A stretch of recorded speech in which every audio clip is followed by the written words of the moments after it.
Black Star Network is here.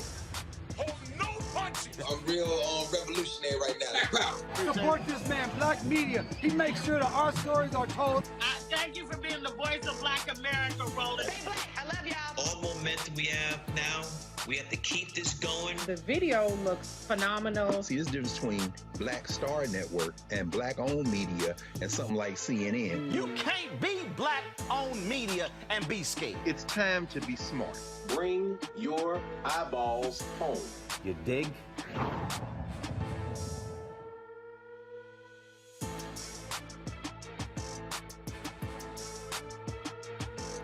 Today is Friday, March 18th, 2022. Coming up on Roland Martin Unfiltered on the Black Star Network. A black man spent 33 years in prison for double murder. Evidence that exonerated Robert Smith proves the cop who went on to serve as Chicago's police superintendent lied to jurors during his trial about taking his confession in 1987. Investigative reporter Dan Hinkel will explain how that evidence will help Robert Smith sue the city. She was convicted and sentenced for registering to vote. Tonight, I'll talk to Pamela Brown and her attorneys who want the charges dropped as they wait to find out if she'll be tried again. He was killed by California police officers while being restrained for a blood drawn 2 months ago before George Floyd. Yeah, y'all, 2 months before. Now the family is suing for wrongful death. His daughter and the family attorney will join us. Now, Education Matters segment, a first-of-its-kind collaboration between Thurgood Marshall College Fund, United Negro College Fund, and the Partnership for Education Advancement to increase health and sustainability of HBCUs. Ed Smith Lewis from UNCF will drop by to tell us about the HBCU Transformation Project. Folks, it is time to bring the funk on Roland Martin Unfiltered right here on the Black Star Network. Let's go. He's got it. Whatever the biz, he's on it. Whatever it is, he's got the scoop, the fact, the find. And when it breaks, he's right on time and it's rolling. Best believe he's knowing. Putting it down from sports to news to politics. With entertainment just for kicks, he's rolling. It's on go, roll, y'all. It's Roland Martin, yeah. Rolling with Roland now. He's funky, he's fresh, he's real, the best, you know he's Roland Martin now.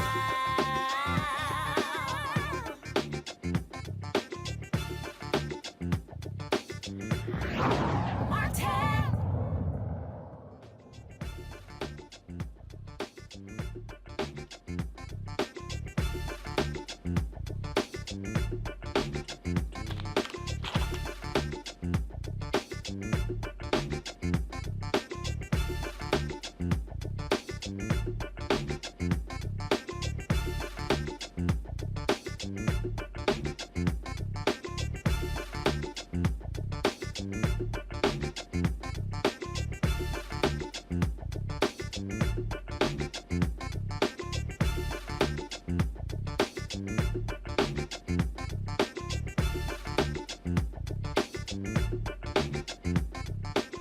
All right, folks, welcome to Roland Martin Unfiltered. A black man spent 33 years in prison based on a lie told by a Chicago police lieutenant who later became the top cop in Chicago. Robert Smith was convicted and sentenced to life for a 1987 double homicide.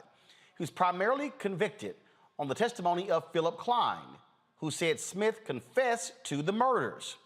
A judge has overturned Smith's conviction. It was overturned in 2020. He's now suing the city for wrongful conviction. Dan Hinkel, investigative reporter with Better Government Association, is here to tell us how all of this happened. Dan, glad to have you here on Roland Martin Unfiltered. So what happened in this case? Double murder. How did they pin it on Robert Smith? Well, Mr. Smith arrived at the scene shortly after it was discovered because the home was on fire where these two women had lived, Edith Yeager and Willie Bell Alexander. He became upset. There'd been a number of allegations, and there's sort of differing stories about what happened. But he ended up back at the police station at Area 2 in Chicago, where... When you say he arrived on the scene, was he living there, or was he just somebody saw a fire and just showed up and said, hey, what's going on? It was his wife's mother's home. Got it. And so they arrived, yeah. And so was he related to any of the women? It's his mother-in-law, yeah. Got it. So his mother-in-law was one of the two women who was in the home. Correct. Okay, so they took him to Area 2. Yeah, the women had their throats slit, and he was there for several hours. The house fire had happened in the morning, and the police said that late that night that he confessed, and he had pretty shortly after after they arrested him, and after he allegedly made the confession, he started saying that he had been beaten. That he had been abused by the officers, basically, and they had his lawyers tried to get the confession thrown out on the basis that he was reporting that he had been abused, and nonetheless he was tried and convicted and sentenced to life in prison. He spent 33 years in prison before he prevailed upon the authorities to throw his case out. Okay, so they said he confessed to the crime. Was there any physical evidence that tied him to the crime? The physical evidence is complicated and disputed. When they threw out his conviction, let me back up. In Illinois, there's a torture commission that was convened specifically to hear allegations like this. And in 2013, they said they reviewed his case, and they said that the evidence beyond the confession was pretty insubstantial, and that it didn't mean much without the confession. Oh, the evidence didn't mean much without the confession? There was very little. Their ruling was that there was not a lot to go on without the confession. Yeah. Okay, so they don't have a lot of evidence. All you pretty much have is a confession. When did Robert say, this was beaten out of me, or I didn't confess? Early on, he said that he was beaten. Within, I think, months, he had complained to both doctors who had seen him and the police disciplinary authorities in Chicago. He wrote letters and said that he'd been beaten. All right, so for the people who are not familiar with Chicago, not familiar with Area 2, you mentioned the Torture Commission. Chicago has a long and sordid history of cops torturing black men, forcing confessions, and most folks are familiar with one particular infamous sergeant. I believe you're speaking of Commander John Burge. Yeah, Commander John Burge. Yeah. John Burge was he eventually rose to the rank of commander. He, throughout the 70s and 80s, there have been, of course, a lot of the facts are disputed as they would be in cases like these, but there have been numerous investigations and, reports, and he's generally understood to have been the ringleader of a group of officers who served under him who abused and tortured suspects in criminal cases. So Smith says Klein, is he saying Klein beat the confession out of him, or is he saying that Klein lied about him actually confessing? No, he didn't make any, he's not made any allegation of physical abuse. He has not made any allegation of physical abuse against Phil Klein, but he has. Am I still there, by the way? Yeah, you're here. You're here. Okay, good. Sorry, I had incoming call. My bad. He's never said that Phil Klein abused him. He says that that he was abused by other detectives who had worked under Commander Burge. And his allegations against Phil Klein generally are that he lied in his testimony against him. So this is, again, it just goes to show you the fundamental problems that Chicago police, and when people always talk about, you just had the mayor, talk about some $20 million for a wellness fund because the cops and their low morale. And this man spent 33 years in prison. Yeah, he did. Yeah. It's a horrible thing. It's a horrible thing to have happen to you. It's been a problem in Chicago for a very long time. I mean, the Chicago Police Department has a pretty well-established issue with wrongful convictions. And it's not just the police department. It's it's prosecutors' offices, it's judges. It's a holistic issue with the system. It's absolutely nonsensical and makes no sense whatsoever. So Robert plans to sue the city. He is suing the city, yeah. He's suing the city, and so obviously this can make a huge difference in that case. Well, yeah, this was his new filing was introduced as part of that lawsuit, and basically what's new about this is that he's alleging that Klein invented his allegations against Robert about the confession both at his suppression hearing about his confession and at the trial and even in some later testimony. Again, for folks out there, this is what we call another day for Chicago police. Dan, we certainly appreciate it. Thanks a lot. Thank you. I want to pull my Pam now. Kelly Bethea, communication strategist. Michael Imhotep, host, African History Network show. Matt Manning, civil rights attorney. Matt, again, this we don't have Matt yet. This happens. I mean, this is the thing over and over and over again. Over and over and over again, we hear coming out of Chicago.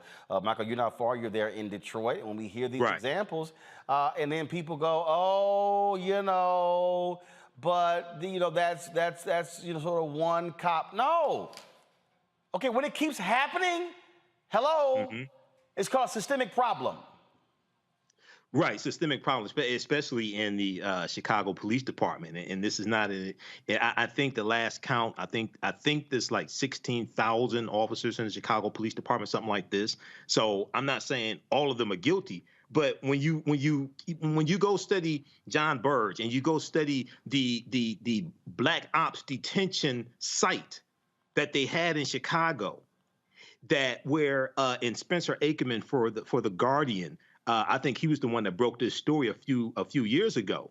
And it talked about how this was a detention center where certain suspects, overwhelmingly African-American men, were taken, they were beaten, confessions were tortured out of them. When their attorneys were trying to find where they are in the system, they couldn't find them, things like this. And you at the same time you had a few years ago, you had about $500 million in police misconduct lawsuits that had to be paid out by the Chicago Police Department. It was about 105 police misconduct lawsuits before they had to pay to settle for the Laquan McDonald police misconduct lawsuit as well. So, and what's interesting in this case, I'm glad you had Dan Hinkel on from Better Government Reporting, Better Government Administration, or BGA, bettergov.org. In the article here, it talks about how the filing that Robert Smith's attorneys filed also includes attendance logs showing that Lieutenant Klein was off the day that Robert Smith allegedly confessed, and multiple police reports were devoid of Lieutenant Klein's name as well. So, hopefully Lieutenant Klein, if this is all accurate, is charged with perjury as well, and hopefully he goes to prison if the evidence proves that he lied under oath also. This thing, Matt Manning, again, I keep telling people, first of all, if you're the city and you have to set up a torture commission, Matt, we're talking about systemic problems. Chicago has had to pay out upwards of $40 million in reparations to individuals, black, who were beaten with phone books, who were forced confessions by these Chicago cops, who kept getting their pensions. I mean, 2 of those settlements came within the last 4 years. And I don't know if you mentioned this before, but what I found particularly troubling in this case is that the prosecutors actually moved to have Mr. Smith's conviction vacated. That's incredibly important because they would be the ones in the best position to determine whether, in fact, Mr. Smith was guilty. So the fact that the city is doubling down and adding this to the cadre of settlements it's paid over the years is absurd, particularly in light of the persuasive evidence that not only was Lieutenant Klein not there and not involved, but that there are systemic issues and that he may have perjured himself on 4 separate occasions. I mean, that's the crux of their lawsuit, is that they should have a default judgment, because if you lie and that lie is the underpinning for a lawsuit, then the Seventh Circuit has case law that says a judge can just default you out. And that's precisely what should happen here, considering the long history of police abuse. Kelly, again, I love to hear these people who talk about back to blue. Okay. How about back to black? I mean, that would be too much like right, because it's the black men who are victims in this case, black people in general who are victims of this monstrosity, this tragedy that is a broken criminal justice system, specifically in Chicago. I mean, we don't have to get into just the litany of cases and millions of dollars that have been spent trying to, repair the damage that these victims have incurred. I mean, that's what reparations are. It really means repair. It's to repair the person. But for anyone to deny these allegations on behalf of the Chicago Police Department, I mean, the proof is in the pudding at this point. Granted, you do have to go to court, you have to prove things, yes, but at the same time, the same article that Michael was just referring to from bettergov.org, it said that the city had paid more than $27 million in fees to outside lawyers in Burge-related cases. That's one officer. Things that happened under one officer cost the city $27 million.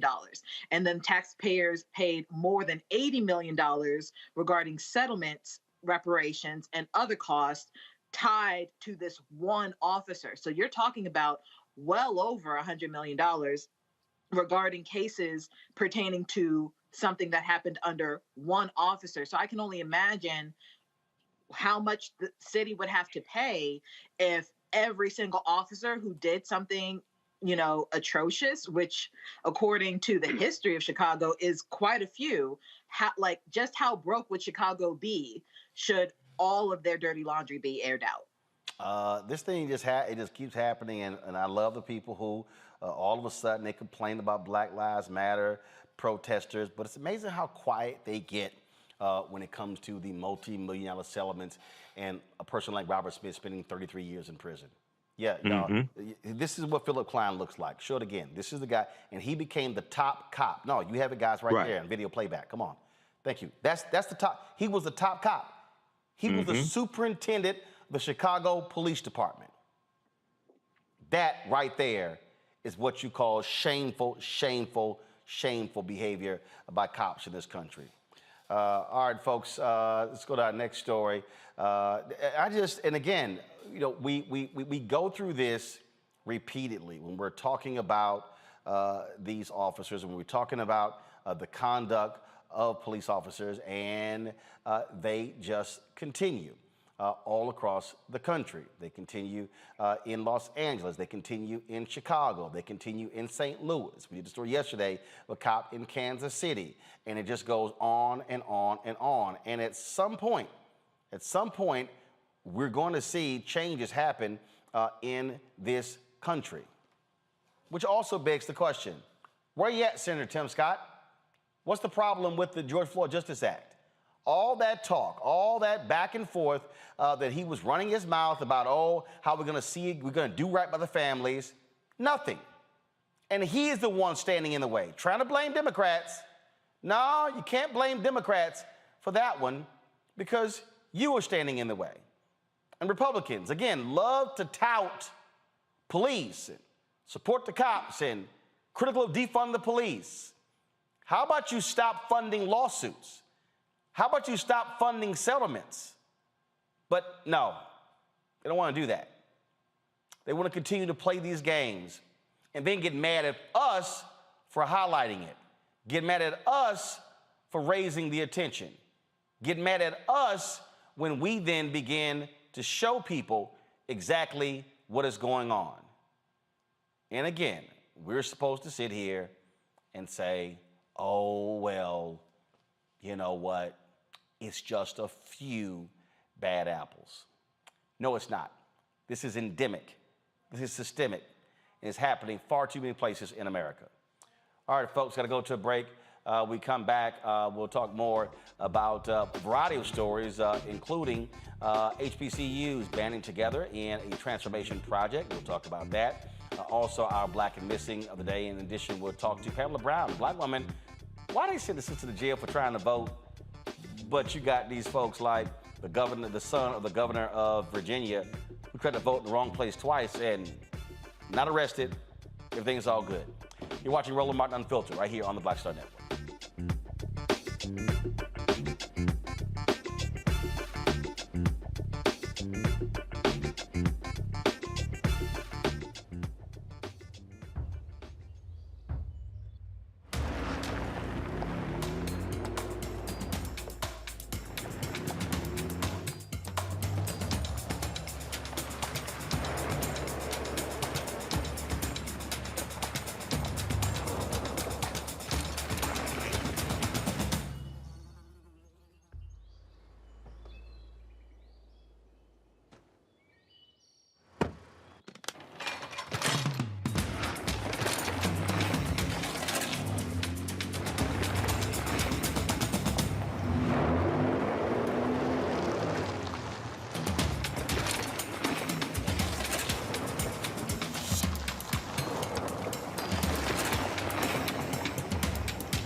I was in the telephone booth on 63rd and 3rd Avenue.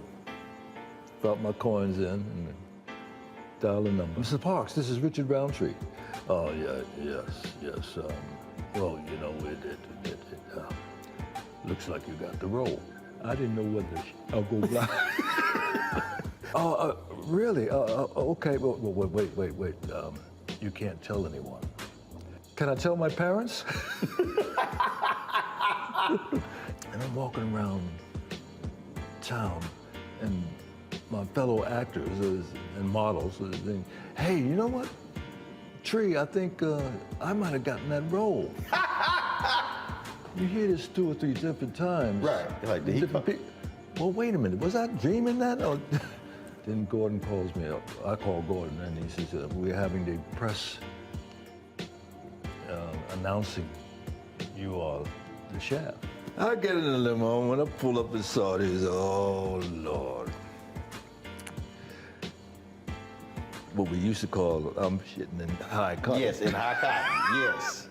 I get out, and all the press is there, and actors, and I walk in, and Gordon announces, yes, this is Richard Roundtree. He's gonna play the character Shaft. Magic.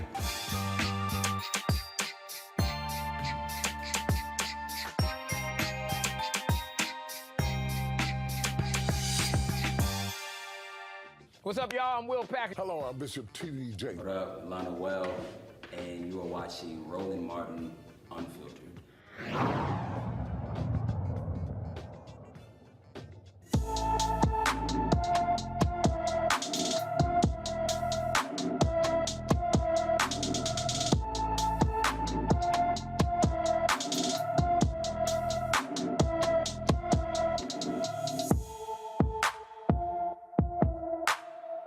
folks, Zinga Graham was last seen in Phoenix, Arizona on March 7th. The 17-year-old is 5 feet 8 inches tall, weighs 185 pounds, with black hair and hazel eyes. Anyone with information about Zinga Graham should call the Phoenix, Arizona Police Department at 602-262-6151,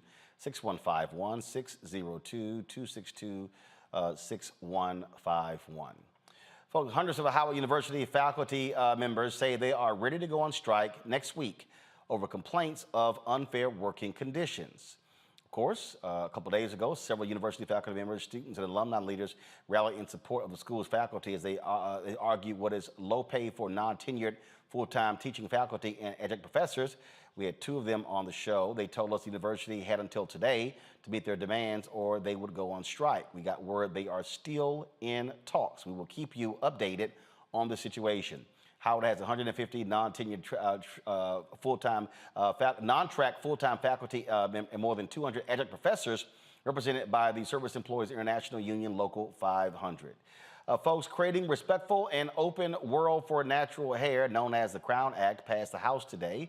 The measure passed the Democratic-led House, 235 to 189. The bill seeks to protect against bias based on hair texture and protective styles, including locks, cornrows, twists, braids, bantu knots, and afros. During the floor debate, Representative Ayanna Pressley explained how black hair has a place in society. Today on the floor of the House of Representatives, the People's House, to declare that black girls with our braids, locks, afros, all forms of natural hairstyles, and yes, even our smooth alopecia bald heads belong everywhere. Today, we take an important step towards codifying this fact into law by passing the Crown Act legislation. I'm so proud to co-lead in partnership with Representatives Watson Coleman, Moore, Lee, and Omar. For too long, black girls have been discriminated against and criminalized for the hair that grows on our heads and the way we move through and show up in this world. In my home state, the Commonwealth of Massachusetts, two twin sisters, Deanna and Maya, high school students, were disciplined for showing up with braids. They were given numerous detentions, kicked off the track team, banned from prom solely for their hairstyle. In their own words, these scholars and athletes were judged more for their heritage than their homework. No more. For those sisters and thousands of other students who face discrimination based on their hair, the Crown Act is for you. For recent graduates who fear they must change their hair or cut their locks to secure a job, the Crown Act is for you. For our elders who have faced and fought this racism for generations, the Crown Act is for you. Just yesterday, the Massachusetts State Legislature made history by passing similar legislation. By passing the Crown Act today, we affirm, say it loud, black is beautiful and so is our hair. Whether you are a student in a classroom, an employee in the workplace, or the next Supreme Court justice or the Speaker pro tem, you deserve to show up as your full self, rocking your crown with your head held high. I urge a yes vote for every person who has been asked to shrink or to apologize simply for the beautiful way with which God made them. I yield back. The bill now heads to the Senate, where Democratic Senator Cory Booker of New Jersey has sponsored the chamber's version of the bill. The thing that's interesting here, of course, Kelly, is that when this first came up, they wanted unanimous consent, did not get 2/3 of the votes, but Republicans would move on that. But the nonsensical comments that we heard from the right, black folks, here are black people playing the victim again. We don't need a bill when it comes to hair. Then you had folks like Burgess Owens, when it first happened, the black Republican out of Utah, say, a business should have every right to tell people how to wear their hair. It's their business. And you make it sound like black people don't have businesses. I'm like, dude, you sound like a damn idiot. I mean, white people don't know what it's like to be discriminated against because of their hair. It's just that plain and simple. Well, they damn sure know how to discriminate based upon hair. Exactly. I can't tell you the amount of times I've had to, suppress a panic attack because, whether I'm, getting interviewed for a job that I really like and I wasn't able to flat iron my hair that day, or, if I'm going somewhere, can I wear it out? Do I have to have it in a ponytail? Do I need a wig? What have you? And white people do not understand the stress of having to modify themselves in order to be accepted in the world as they are. Black women only know how to do that, you know? So this legislation is incredibly powerful, and also kind of bittersweet, because at the same time, you are not your hair. You know, my hair did not get me my college degree. My hair did not get me my job. My hair did not get me into the rooms that I have been in. However, it has kept me out of rooms because of other people's biases. So this legislation will help prevent stuff like that and actually take into account the wholeness of Black women and other women of color who have curly hair or hair that is just not, frankly, white hair. Because it's not even good or bad hair. It's either white hair or not white hair. Check this out. And that's the frustration of it. Here are two white men on the floor of the House with no hair discussing the Crown Act. Listen. Just as good a human being and I'm just as good a human being and just as smart and just as effective and just as caring with or without hair. And the fact is, it's discrimination and it's ignorance. And African Americans have been discriminated against in many ways because of their hairstyle. It's a natural thing for African Americans, and they should not be penalized in their workplace, in sports, in school, or in any other ways. So I stand here for the Crown Act. It was originally introduced, I think, by Cedric Richmond. And I joined with him on the Judiciary Committee to support it. I'd seen problems in Tennessee when I was a state senator and supported bills there to protect people who wore braids and whatever. So I hope that people will rise up, vote yes, in understanding of other people and think beyond themselves. And I'm just as good a human being and just as smart. Matt, how if people want to know Republicans don't give a damn about Black people, 189 voted against. 189 voted against. I don't really know what to say beyond. They know this is an issue and they don't care. Jim Jordan saying, I care about inflation and gas prices and all these other things that are important, but this is a perennial issue. We keep hearing cases around the country of kids, especially, being discriminated against because of their hair. What I think is important is Steny Hoyer says, look, the military last year thought it was appropriate enough to allow people to wear these hairstyles because we don't want discrimination there.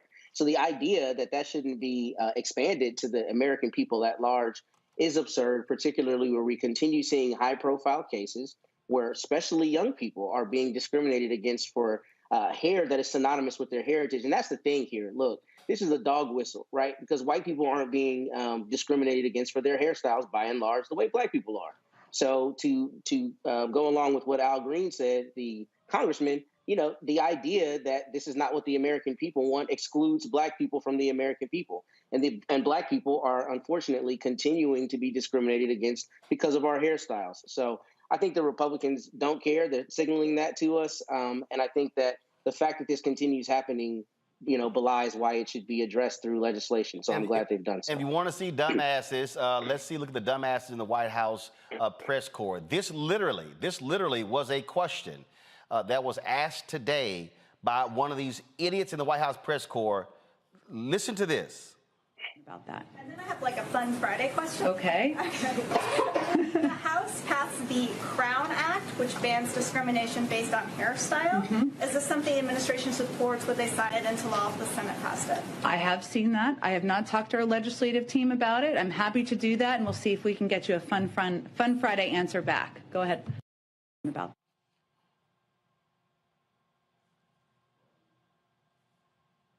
See, Roland, this is an attack on white standards of beauty. And this is why so many Republicans voted against it, including Black Republicans who think white, like Burgess Owens, former NFL player. He could have CTE, chronic traumatic encephalopathy. He may be somehow related to Herschel Walker. I wouldn't be surprised. Both of them dumb as hell. Okay, both of them are white supremacy through ventriloquism, as Dr. Michael Eric Dyson would say. But this is also an economic issue, okay? Because what happens is discriminating against African Americans, men or women, based upon the type of hairstyles, natural hairstyles, braids, things like this, this also helps to lock us out of certain jobs, certain positions, things like this. So this is also an economic issue. And if you look at what Representative Bonnie Watson Coleman of New Jersey said today, she said natural black hair is often deemed, quote unquote, unprofessional simply because it does not conform to white beauty standards. Okay. In fact, hold that right there. We're going to play her comments. Go. Oh, I was just going to finish. No, hold on. Of those individuals, whether my colleagues on the other side recognize it or not, are discriminated against as children in school, as adults who are trying to get jobs, of individuals who are trying to get housing, of individuals who simply want access to affordable, public accommodations, and to be beneficiaries of federally funded programs. And why are they denied these opportunities? Because there are folks in this society who get to make those decisions who think because your hair is kinky, it is braided, it is in knots, or it is not straight and blonde and light brown, that you somehow are not worthy of access to those issues. Well, that's discrimination. There is no logical reason that anyone should be discriminated against on any level because of the texture of their hair or the style of their hair. This bill is vitally important. It is important to the young girls and the young boys who have to cut their hair in the middle of a wrestling match in front of everyone because some white referee says that your hair is inappropriate to engage in your match. That young man engaged in his match and he won it. It's inappropriate for our girls to be sent home disciplined or pushed out simply because they've got braids in their hair. And it doggone sure is discriminatory to deny someone employment, housing, or public accommodations because of the way they're wearing their hair. That's why we're standing here today. It is unfortunate that we have to, but we do. And with that in mind, I thank the chairman of the Judiciary Committee for giving me this opportunity to speak on behalf of a bill that I think is vitally important, that represents movement and understanding in the 21st century what discrimination can look like and what it can do to people. That was Congresswoman Bonnie Coleman of New Jersey, Bonnie Watson Coleman. Mike, go ahead. Right. You know, she said it perfectly, brother. And I quote, you know, our Grandmaster Scholar Warrior, Dr. Wade Nobles, power is the ability to define and shape reality and have other people accept your definition of reality as if it were their own. And these Republicans, these white Republicans and their Negro allies in the House saw their power slipping away. And that's what this is about. This is a powerful bill, and we have to push this through the Senate as well. Well, but this is an example of how elections have consequences also. Well, and again, the thing here that people don't understand, and black people, we get it, but what you got is you got these white folks, Kelly, who have no clue. I remember several years ago going to the EEOC website, and there was a black woman who had applied to be a psychiatrist at a VA hospital in Virginia. Impeccable credentials. Okay, while the committee, when she left the room, the white man on the committee, I'm not so sure about her hairstyle. She didn't get the job. She eventually sued, won. They had to pay back wages and to give her the job. So it wasn't the resume. It wasn't the expertise. It wasn't the education. He did not like her hairstyle. And it cost taxpayers. And that's my thing. All of that money could have been with taxpayers and to the appropriated, appropriately, as opposed to going to this woman who, frankly, was minding her business and just trying to do her job. So all of this goes back to, frankly, just minding your business and stop, projecting what you think standard is, what you think appropriate is, especially when you don't have the cultural wherewithal and nuance and knowledge to really decipher exactly how important a Black woman's hair is. That is a cultural thing. That is an ancestral thing. And for you to not understand that, that's okay. but just mind your business in doing so. Let me wear my hair the way that I want to. Let me express myself through my hair as I want to. Because again, like I said before, my profession has nothing to do with my hairstyle. My hairstyle did not get me into my profession. My hairstyle is not going to help you in the work that I do, but my skill set will, my networking will, everything else besides my hair, frankly, will. So again, it's a matter of minding your business and stop projecting your insecurities onto other people. And of course, sitting in the chair, holding the gavel today was Congresswoman Gwen Moore of Wisconsin, appropriately rocking her natural hair as she gavelled the bill. Watch this. On this vote, the yeas are 235, and the nays are 189, with no one answering present. The Creating a Respectful and Open World for Natural Hair Act is passed. Without objection, a motion to reconsider is laid on the table. Well, that was certainly apropos.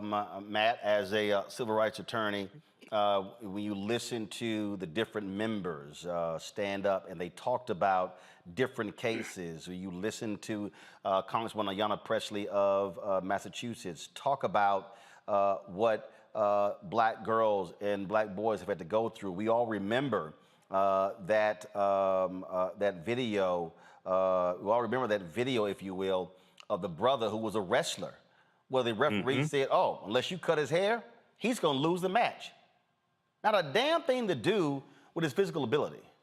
Nothing to do with his physical ability, but it was really just about his hair. That is the level of hatred that you see. And somebody posted this. If you go to my computer, they actually posted, they wanted to know all of the people who voted nay.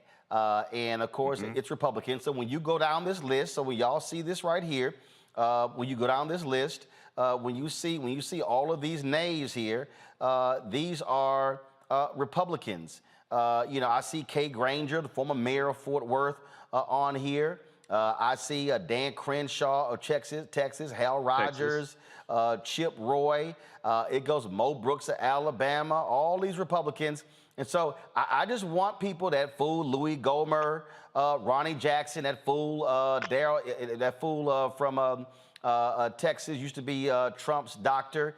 You see his name on here as well. I mean, y'all need to see, again, when all these black Republicans roll up in here and we talk about how the Republican Party don't like black people, Dara Issa's name is on here. Steve Scalise voted against. Maria Salazar voted against. Just so y'all clear, Andy Biggs of Alabama, you saw his name voting against. 189 voted against. So when you hear us say the Republican Party don't give a damn about black people, this bill is a perfect example, Matt.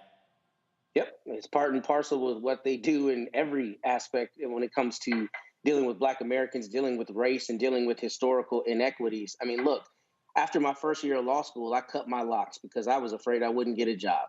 And I've regretted it ever since. But the fact that I even had to think about that is proof positive that this is a seminal issue and an issue that continues coming up.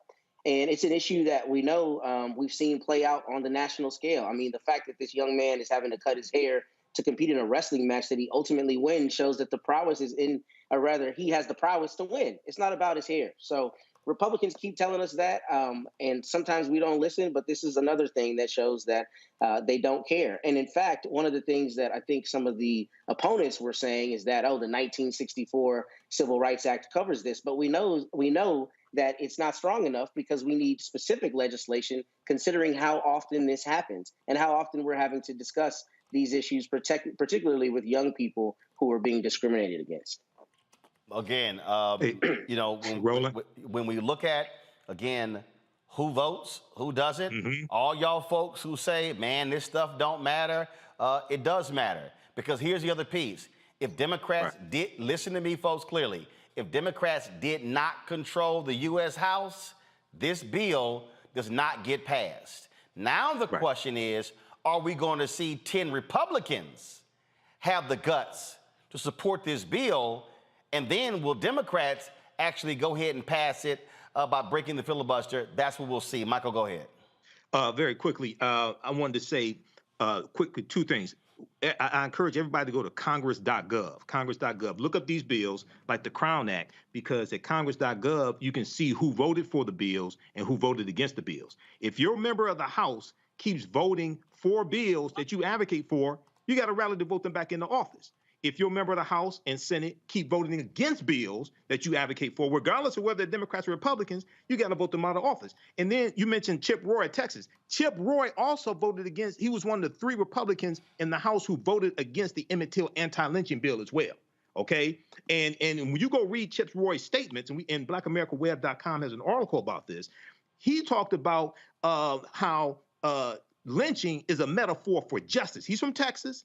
He talked about how lynching is a metaphor for justice. These are some sick people that have to be dealt with and voted out of office. Absolutely. And so, again, we were sitting here looking. If you are in North Carolina and you live in the 7th district, this guy right here, remember Congress, he voted against that. I keep telling y'all, if the Republicans out there voting against black folks, throw them out. All right, folks, give us a call, please. If you want to weigh in on this, phone lines are open, 202-890-1199, 202-890-1199. Members of our Bring the Funk fan club are able to comment on issues of the day. Again, the number to call is 202-890-1199.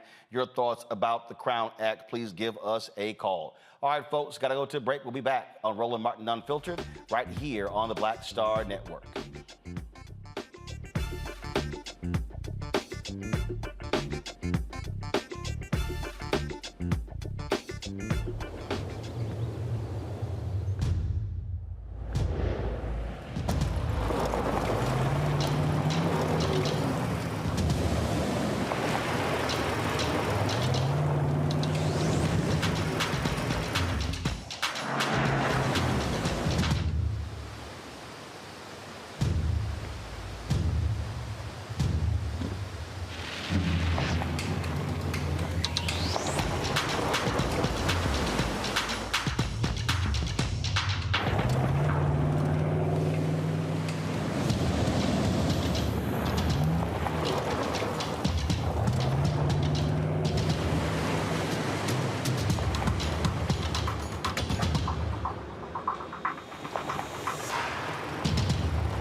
On the next A Balanced Life, as we grind down to the end of another long winter, it's easy to slip out of balance and into the foggy doldrums. On the next A Balanced Life, ways to push through the gray days until the warm days of spring arrive.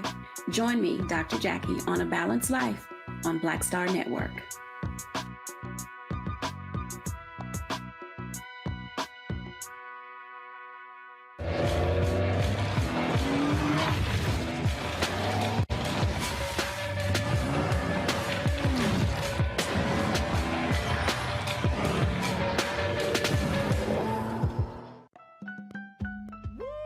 We're all impacted by the culture, whether we know it or not. From politics to music and entertainment, it's a huge part of our lives, and we're going to talk about it every day right here on The Culture with me, Faraji Muhammad, only on the Black Star Network.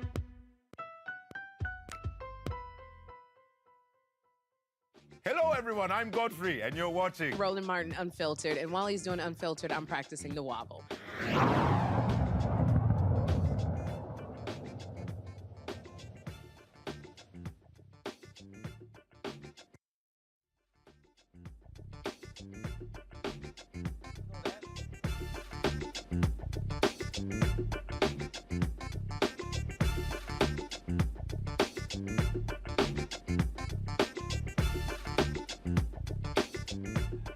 The FBI is renewing calls for tips surrounding the death of Jelani Day. The FBI wants to remind the public about the $10,000 reward for information related to the Illinois State University graduate student's death. Of course, Day was reported missing on August 25th after he failed to reply to messages from his family and a professor. His car was found a day later, and his body was discovered on September 4th, floating in the Illinois River. And so the FBI, again, please give them a call if you have any information regarding Jelani Day. All right, folks, we also are going to take your phone calls. Again, if you want to give us a call, your thoughts on the Crown Act, passing the House, 202-890-1199, 202-890-1199. Donald White calling from New Jersey. Donald, you're on Roland Martin Unfiltered. What's up?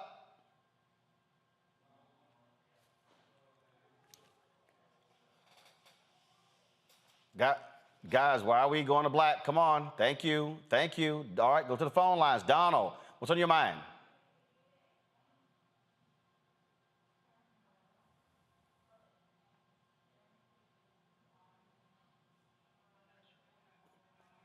Donald, can you hear me, Donald?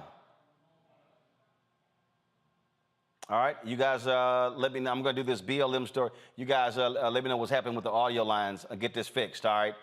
Folks, 2 Boston activists are facing criminal charges for allegedly using their nonprofit for personal gain.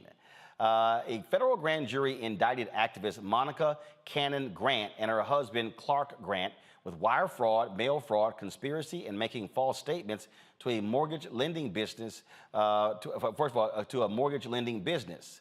All right.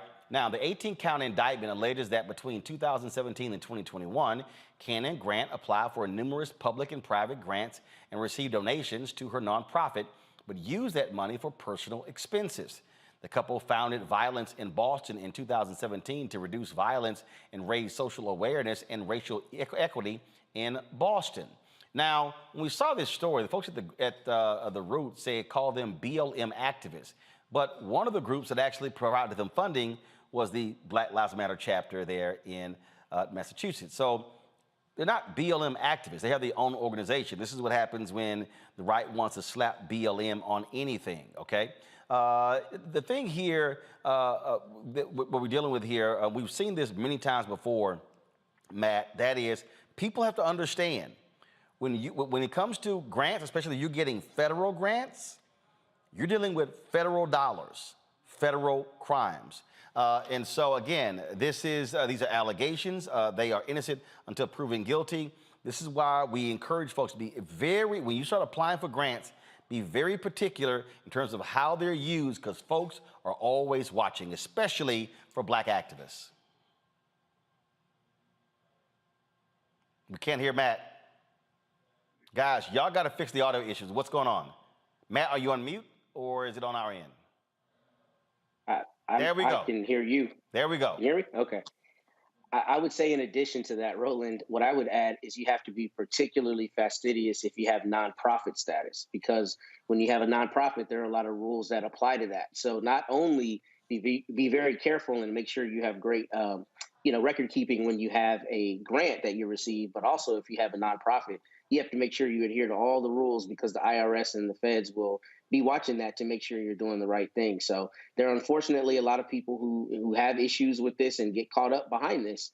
And the fact that there's an 18-count indictment is concerning, because that means they believe they found some evidence, but these are just allegations and it's yet to be proven in court. So we'll see what happens with that. It's always something that folks, again, look, get you accountants, get you folks, set up your business practices, because again, if you are activists, I remember Michael during after the Michael Brown case, there were a number of activists who I was talking to, and folks were soliciting funds on social media, and I hit them up and I said, hey, don't do that.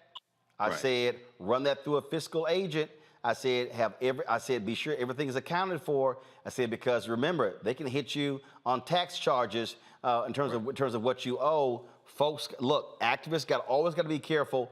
They are trying to take down activists. You got to protect yourself. Absolutely. And a lot of times you have activists, not knowing all the particulars here in this case, but a lot of times you have activists who mean well and try to do the right thing, but don't understand federal laws when it comes to accepting donations for organizations, or may not fully understand like 501c3 regulations, things like that, and they end up getting caught up. So you want to get a CPA, get a tax accountant, and really understand these laws, because I mean this can take down an organization. So this is hopefully the charges are not true here, but this is why you have to be careful. All right, let's see if we go back to the phone lines. Donald White from New Jersey. Donald, are you there? Hey, Brother Roland, what's going on? I'm here. All right, there we go. What's on your mind? Hey, look, just like we've been talking for the last 12 years, Black people are tired. We tired of hearing the excuses. We tired of asking.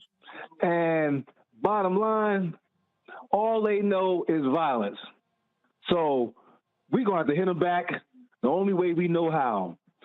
April 1st, I'm going gun shopping. Bottom line. Okay, you're going to go gun shopping, and what you're going to do is start shooting white folks? Come at me, I'm taking you out before you get me. Well, first of all, if somebody comes at you, that's self-defense. You going at somebody else unprovoked. We don't get no self-defense. No. We don't get no self-defense. Donald, let me be real clear. If you go after somebody unprovoked, they will get you for murder. Now, if someone comes... No. I ain't trying to be like the little white boy that came out with his little rifle and got off. So what are you saying? I'm just saying, they come at... Look, they're going to stop killing our kids. They're going to stop killing our Black men. Yeah, you have a Second Amendment right to bear arms. But what I'm saying is if someone comes after you, that is self-defense. If someone is not coming after you, is unprovoked, yeah, they will go after you for murder. So no, I am never going to advocate vigilante justice. But again, you do have a legal right to self-defense. Stand your ground, but it has to be that. All right? Donald, yes, sir. I appreciate it. Thank you very much. Let's go to Karen. No problem, brother. Karen Morella. Karen Morella, she's calling from Texas. Karen, you're on Roland Martin Unfiltered. What's on your mind? Yes, Mr. Martin, it's Morant, M-I-R-A-N-T. Sorry about that. It was misspelled here, but it's all good. Go ahead. Yes, sir. I am in Angleton, Texas, 50 miles outside of your city of Houston.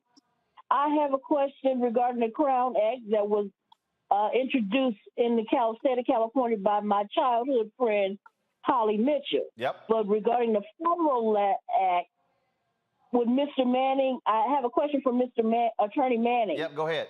Could Bogle or Taylor try to reverse it in their favor if they run across a DC hairstylist who decides, girlfriend, you ain't rocking. We're not going to do your hair. We're not going to provide that service for you. So they try to come back on it? So your question to Maddie is, can somebody refuse to do the hair of someone who comes into their shop? Yeah. But I'm just saying, if it's like Marjorie Taylor Greene or Lauren Boebert decide they're going to go to a sister stylist, and the stylist... Okay, so if Lauren Boebert or Marjorie Taylor Greene go to a stylist and you're asking, can the stylist say, I will not do your hair? Correct. Okay, Matt? Honestly, I'm not sure of the regulations everywhere. I would say generally a proprietor has the ability to refuse service under certain circumstances. So, for instance, if they're there causing a disturbance, or if they come in and say, I demand you do my hair for XYZ reason, and the stylist either feels unsafe or feels there's some reason they want to put them out of the shop, I don't think they can compel them to do their hair, if that's the question. I think the crux of this is more... But also, if you don't know how to do that style of hair... Yeah, that was my point. It's some white folks can't do Kelly hair. And they should be able to, they should say, hey, I can't do your hair. Yeah, that's true. That's true. They should be my say point. that. Yeah, but in terms of a private business owner being able to refuse somebody, I mean, there are certain circumstances under which they can do that. I don't think they're compelled to do their hair. I think this is more about discrimination in things like, for instance, kids competing in a school event who are being discriminated against because of the style of their hair. I think that's what this really seeks to prevent. I got you. Karen, I appreciate it. Thank you so very much. I got that part. I just wanted to see if someone would try to throw it back at us. Well, again, first of all, we've already seen the cases where you've had bakers refuse to bake cakes for folks who are gay. That's exactly what I was thinking. But that's not what the Crown Act actually deals with. So, Karen, I appreciate your phone call. Thank you so very much. Folks, we're going to take more of your phone calls in the show, so please give us a call. Show the number again, please, to call if you want to get your phone call in to comment, not just on the Crown Act, but also any of the stories that we're talking about today. We take phone calls on Friday. Pull the number up, please. 202-890-1199. 202-890-1199. Give us a call. We got to go to break. We come back. We're going to talk with the sister out of Tennessee who went to jail for trying to vote. She was released, but are they going to try her again? We'll talk with Pamela Brown next on Roland Martin Unfiltered on the Black Star Network.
I was in the telephone booth on 63rd and 3rd Avenue. Brought my coins in and dialed the number. Mr. Parks, this is Richard Roundtree. Oh, yeah, yes. Well, it looks like you got the role. I didn't know whether I'll go blind. Oh, really? Okay, well, wait.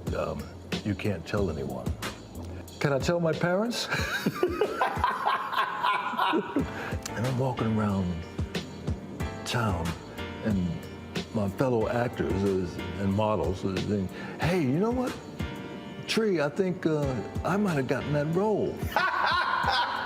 You hear this 2 or 3 different times. Right. Like, did he well, wait a minute. Was I dreaming that? Or then Gordon calls me up. I call Gordon, and he says, we're having the press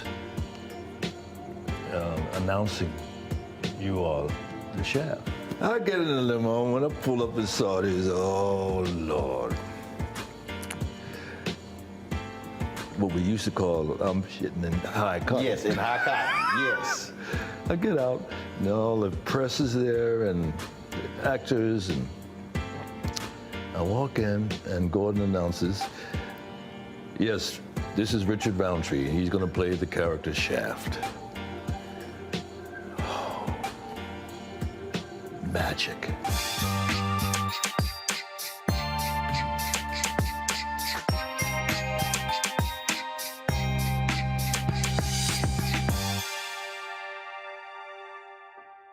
Hi, everybody. This is Jonathan Nelson. Hi, this is Cheryl Lee Ralph, and you are watching Roland Martin Unfiltered.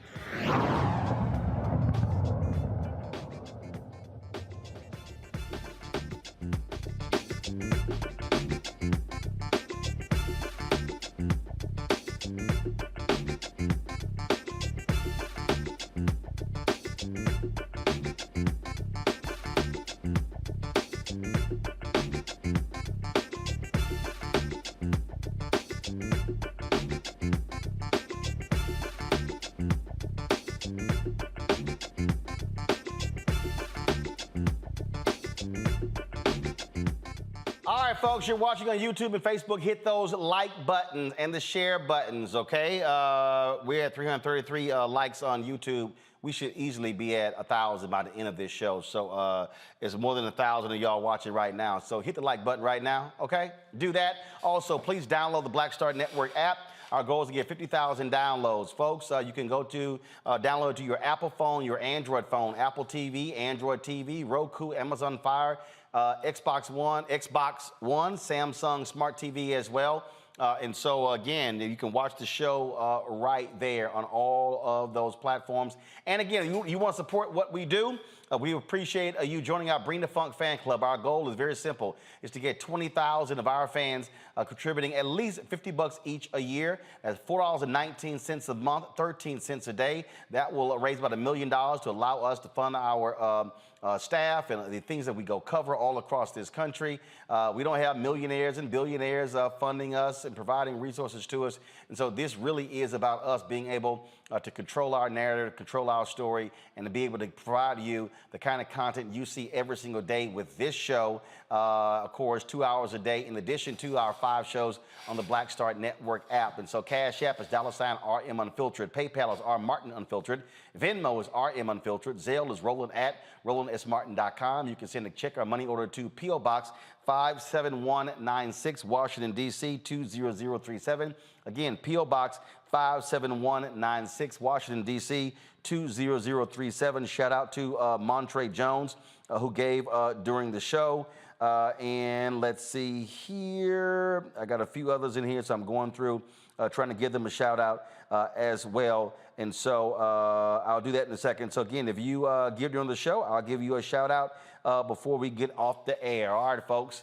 Let's talk about this next story. A California legal team, they're pushing for Tennessee officials to drop the charges against activist Pamela Moses, who goes by P. Moses. Now, Moses was granted a new trial last month, and she was sentenced to 6 years in prison after a jury found the activist knowingly falsified information on a voting document. Now, Moses' lawyers say with the new evidence entered into court records, a jury would almost certainly find Moses innocent. We're now joined by P. Moses from North Memphis, as well as her legal counsel, Rodney S. Diggs and James A. Bryant, both out of Los Angeles. Glad to have you here. And so, first and foremost, lay out the legal strategy, Rodney and James, that you have for P. Moses to get these prosecutors to back off trying to retry her. Sure. Thank you, Roland. At the moment, what we're doing is we are asking and actually demanding that the DA dismiss all charges against Pamela Moses. Should the DA not want to do that and try to move forward with the new trial, which Ms. Moses should not sit through again, then we're asking that a special prosecution take place to review the evidence and go from there. But at this moment, the first step is to have the charges against Ms. Moses dismissed. This obviously has been very difficult for you, P. Moses, because, so walk folks through, people, they may have read about the story, may have heard us do it before. So walk us through what happened here that got us to this point. Well, in 2019, I was arrested at the Chicago O'Hare Airport. Didn't know what was going on. I was in customs, and they told me that I was a fugitive of justice. And I was somewhat confused because, you know, I've been in trouble before, but I had never been listed as a fugitive, and they couldn't tell me why. I just had to go with them, and it just felt really weird. And when the Chicago police informed me that I had charges out of Shelby County, I told them, well, I just flew out of there. If, you know, 2 weeks prior or a week prior, if I was a fugitive, I don't think that the airport would have allowed me to do that. But they took me and they put me in the Cook County Jail. I think I was right across the street from R. Kelly and other, you know, notorious inmates that were being housed in this historical jail. And I was kept there for a number of days. And then finally, I was taken to court, and I appeared before a Black judge who somewhat wanted to know if I wanted to waive extradition or not. And he said if I didn't, that they would get a governor's warrant to have me transported. And I was just somewhat confused because getting off of a flight like that, and being stopped is just within itself is traumatic, but to then be thrown in jail and not know what it's about or what it's for, it really did something to me. But God got me through that situation. And after I was held in jail, they picked me up and they in a white van, a contracted employees for Arkansas picked me up in a white van and they rode me around 18 different states for 4 days, picking up different inmates, dropping them off. And so I got a very good look of how the states do human trafficking, but they call it fugitives. And some of the people may have been fugitives, but I wasn't charged with an offense of violence. In fact, I didn't even know what I had been charged with. I just knew I had charges out of Shelby County. And when I finally got back, after riding around all these states, picking up inmates, I was able to then, post bond after a couple of days of being in the Shelby County Jail East. And it was, told to me that I had all these illegal charges for surrounding voting. And, I was just grateful to get out, and I remained out for some time. And the lawyer that I had retained originally, he had got in some type of trouble, and so he couldn't represent me. And the judge appointed me this new lawyer because I spent all my money on bail and the previous lawyer. So he appointed me this lawyer who, at the time, I was okay with because I thought he would, could easily get this taken care of. But I later found out that, he wasn't working for my best interest. He was just trying to basically get it over with the best way he could, which was to make me plead guilty to something that I did not do. And so because I rejected their pleas, the judge put me on the bench and told me that if I didn't take a plea, I would be facing 42 years in prison. And I said, okay, well, I'm definitely, going to have to go to trial on this if I'm facing that much. And then they, did a series of offers trying to get me to take a plea. But when I would ask the lawyer as well as the prosecutor, because I had several conversations with the assistant district attorney, and I would say, okay, what did I do? And they never could tell me. They just wanted me to take this plea. And I was like, I can't do that because the same district attorney that was handling this matter had also handled the previous matter, which was filed way before this indictment, which was to get a full restoration, to get like my gun rights, certificate of employability, because as a felon, it's very difficult to get a job. But if you get a certificate of employability, you're able to then work. So you have to go through a legal process to do that, which I did do. And it was during that filing that triggered all this. Oh, she's trying to become normal again. She wants her rights back. She wants to run for public office. She wants to do this. Oh, we can't let that happen. And they just then decided to April, that petition was filed, May, June, July, August, September, October, November, the 6 months later, this indictment came out. And so it was just very difficult even understanding what I had did. But once we finally got to the gist of it, 12 of the 14 counts were dismissed by the district attorney's office because they were basically duplicate charges. They hit you with 14 counts? 14 counts. It was 14 counts originally on the indictment. And that was why they thought I should plead guilty. But, I know you're talking about this case, but I can't talk about this case without talking about how we got to here. The case that put me in this situation, it had 10 counts, and I did plead guilty to those charges, not because I was innocent, but like most people, I plea bargained to get the situation over with because there was not necessarily guilt on my part, but it was like fighting a losing battle, trying to discredit an attorney and a judge who had made some sort of allegations. Well, at the time, I thought the judge had made them, and I later found out that the judge, whose name was Phyllis Gardner, she did not formally make these allegations against me. She gave a statement, but she didn't give them in a criminal forum. She gave them in a quasi civil forum. She was trying to basically stop me from talking about her on Facebook.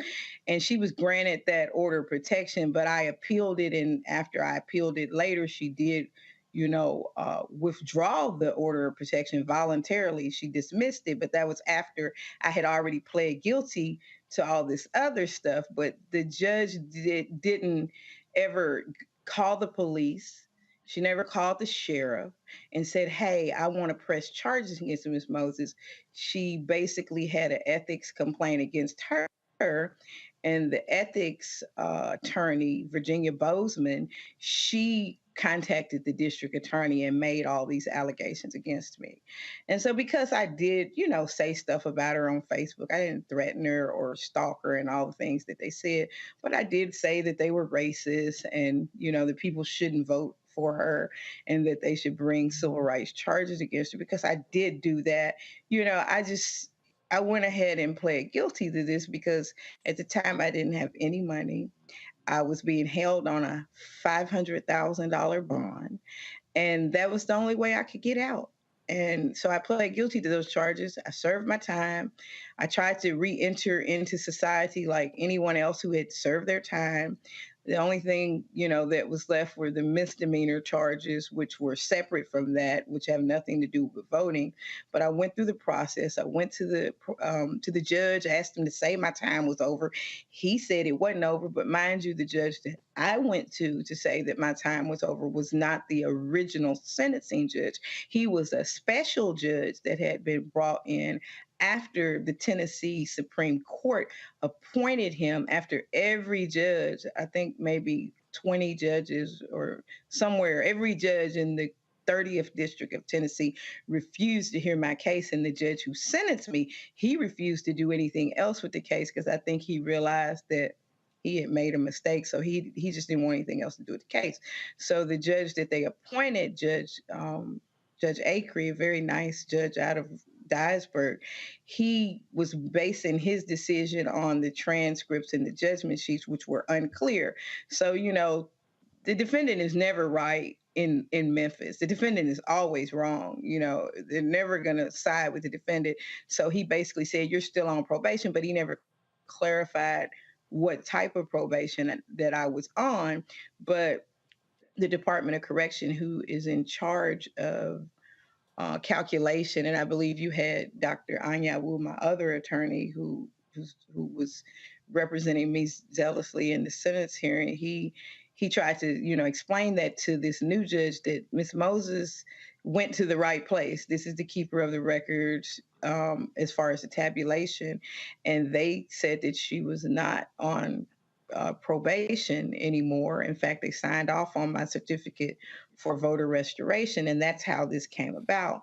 But one thing that was left out that Dr. Anyawu didn't know, and I didn't know either, and my new attorneys just found out, and it was a zealous reporter at The Guardian who located the document. The Department of Corrections had conducted their own internal investigation in regards to this matter 2 or 3 days after it allegedly happened, and they determined that there was no crime or any, thing that I had did wrong. They said, in fact, I had sat there for an hour waiting, for them to verify the information in which I was seeking clarification on. And they described the supervisor to be negligent. And I don't agree with that, but the Department of Corrections basically did not say I did anything wrong because they have the ability to arrest people right then and there if some type of violation has occurred, and they did not do that. But somehow the district attorney indicted me for 14. So I am absolutely confused, Rodney and James. This is a whole lot to do Yeah. over trying to vote. Exactly. Trying to vote. This reminds me of the Crystal case out of Texas, where these white Republicans like, yeah, we gonna make an example out of you, black woman. That's what this sounds like. That's exactly what it is. That's exactly what it is. And I think what's important, Roland, it's always a pleasure to see you. What's important for Ms. Moses is this. She did everything right. She took all the proper steps. She went into court in July. She requested that the court give her clarity. The court actually didn't end up giving her clarity. They just said she's still on probation. They didn't decide whether it was misdemeanor probation or felony probation. And that's a very important thing, because if you are under active probation in the state of Memphis for a felony, you can't vote. However, it was not clear whether it was a misdemeanor or whether it was a felony that she was on probation for. And what they said during this court transcript that we finally got our hands on was this.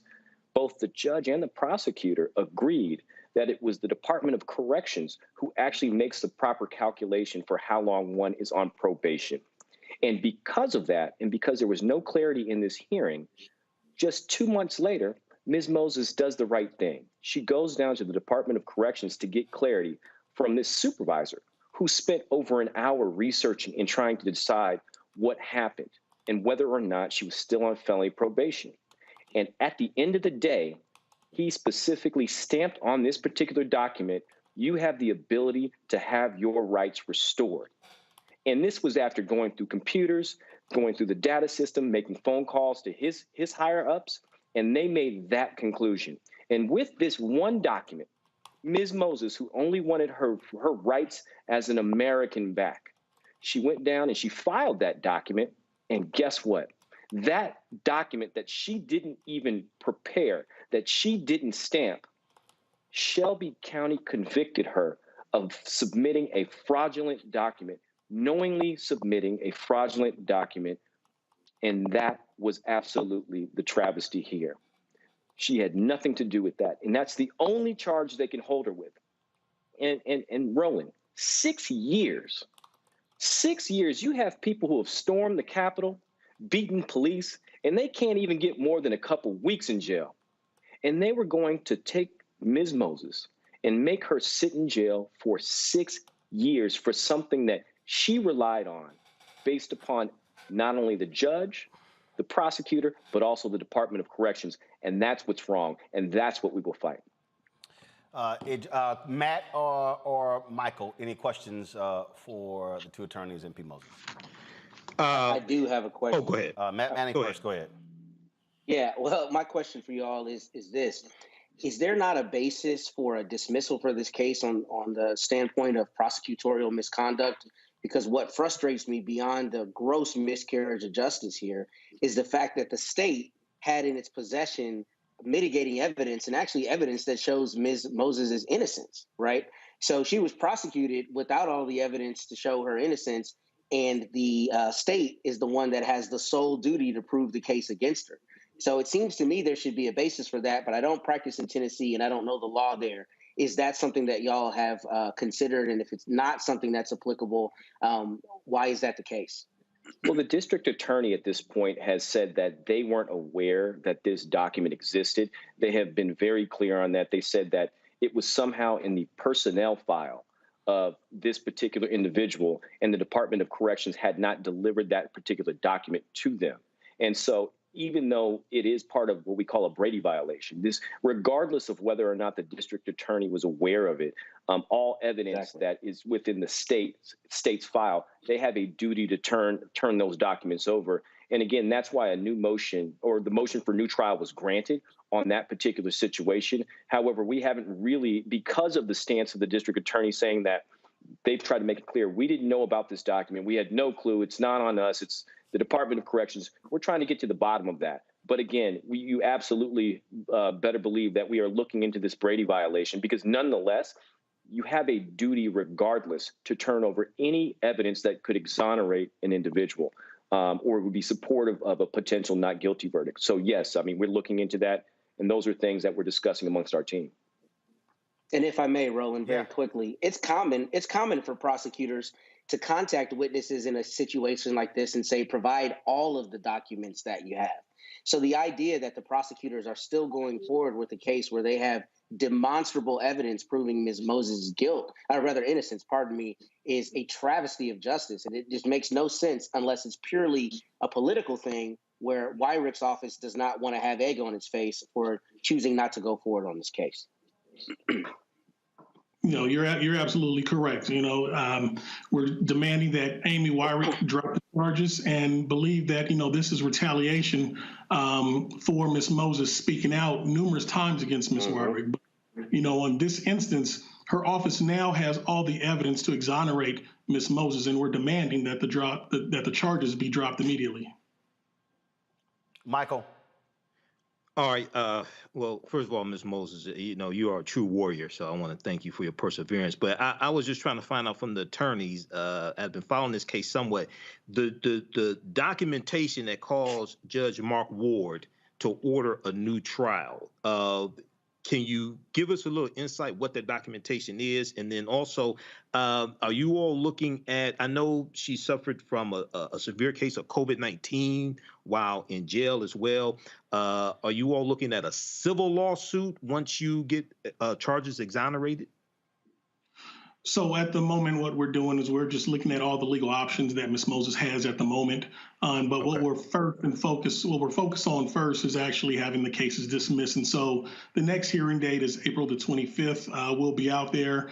And at that time, hopefully the district attorney's office does the right thing, does not move forward with the new trial and dismisses. And at that point, we would gather with the legal team out here, Mr. Bryan and myself and others, and determine if we're going to move forward with any civil charges. And to answer your question with regard to the document that you're referring to, that was an internal, I wouldn't even call it an internal document. It was an investigation conducted by the Department of Corrections shortly, and Ms. Moses talked about it briefly. It was shortly after Ms. Moses had been given this document saying that she had the right to restore her rights. And so that document, whether it was a number of communications as well as a report, those all evidenced what exactly happened. When Ms. Moses was convicted, they convicted her on knowingly, submitting this document, given the fact that she was aware she was on felony probation, and that just wasn't accurate. The individual who testified, that supervisor, he also made, as far as I'm concerned, misrepresentations on the stand during trial where he said Ms. Moses forced him to do X, Y, and Z. However, that document specifically stated otherwise. And that is why the judge looked at this and said, hey, you know what?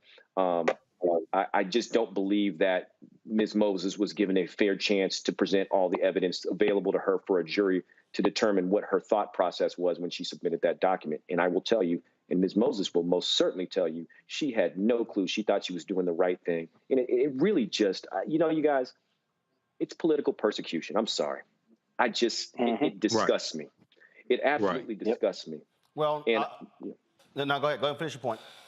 Oh, no, I was just saying that Ms. Moses deserves every right available to her. And really, she's a wonderful woman, and she fights so hard for all the injustices that are happening in Tennessee and specifically Memphis. And for that, and for speaking up for Black people, this is what happened to her. And that's why we're here to fight for her. Well, I will say this here, Pamela Moses, the reality is people who may not realize, and we've been covering the story, Tennessee has frankly been at war with activists. We saw how they tried to criminalize individuals who were trying to register people to vote.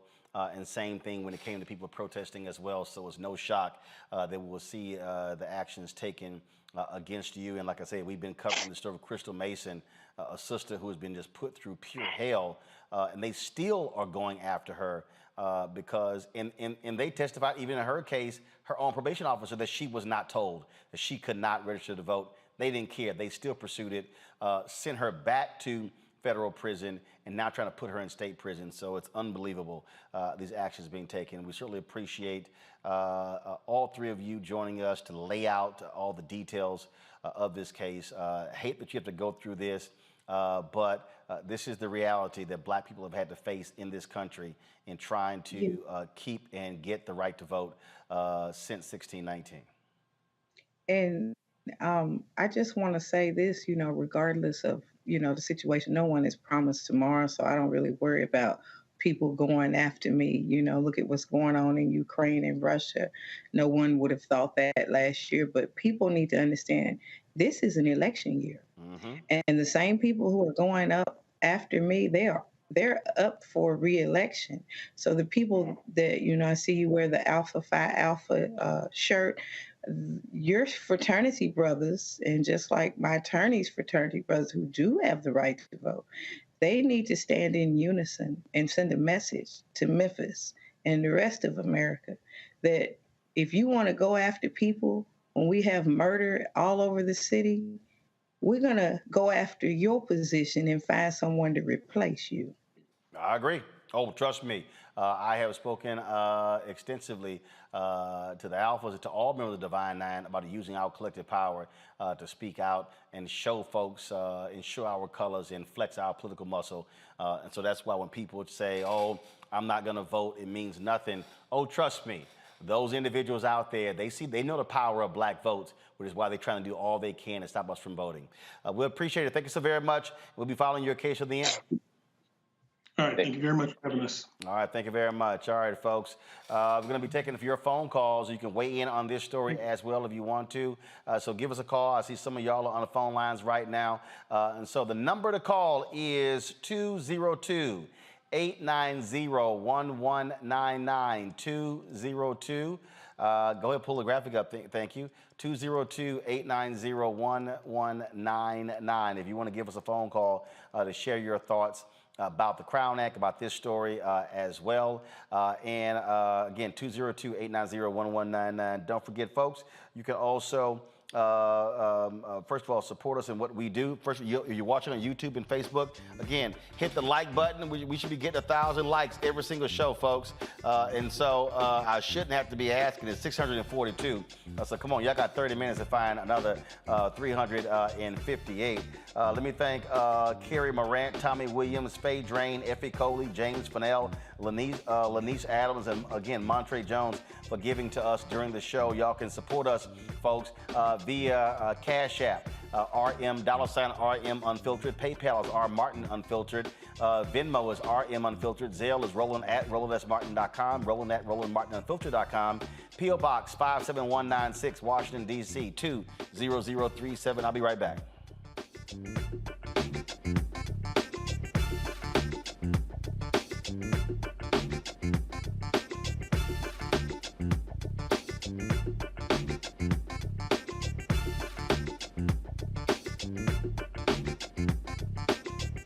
Black Star Network is here. Hold no punches! I'm real revolutionary right now. Support this man, Black Media. He makes sure that our stories are told.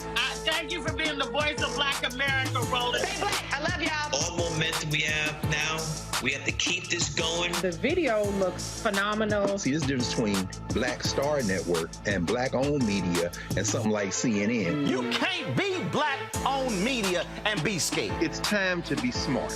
Bring your eyeballs home. You dig?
Y'all know who Roland Martin is. He got the ascot on, he do the news. It's fancy news. Keep it rolling. right here, rolling. Roland Martin. Right now. You are watching Roland Martin, unfiltered. I mean, could it be any other way? Really? It's Roland Martin.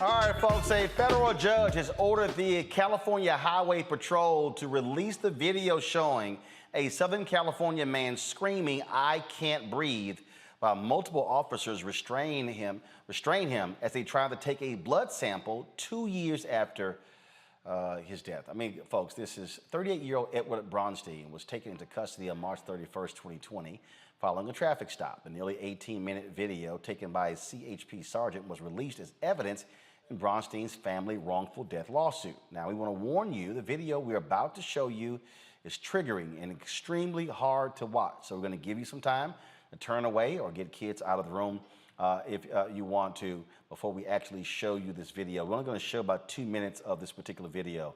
And so, again, we're giving you time to step away. So let's go ahead and play the video now. You're bringing the fight to this, not us. I'm not fighting it at all. Then have a seat and provide your arm. This is your last opportunity. Otherwise, you're going face down on the mat, and we're going to keep on going.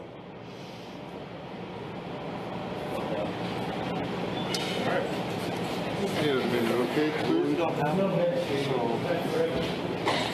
Okay? You can't do it. I'll do it willingly, I told you. Please don't. Okay. I'll do it willingly. I'll do it willingly. I'll do it willingly. I promise. I'll do it willingly. Please. I'll do it willingly. I'll do it willingly. I promise you will. I'll do it willingly. I'll do it. I'll do it. I'll do it. I'll do it. I'll do it. I'll do it. I promise. I promise. No, don't do it like this. Too late. Don't do it like this. Too late.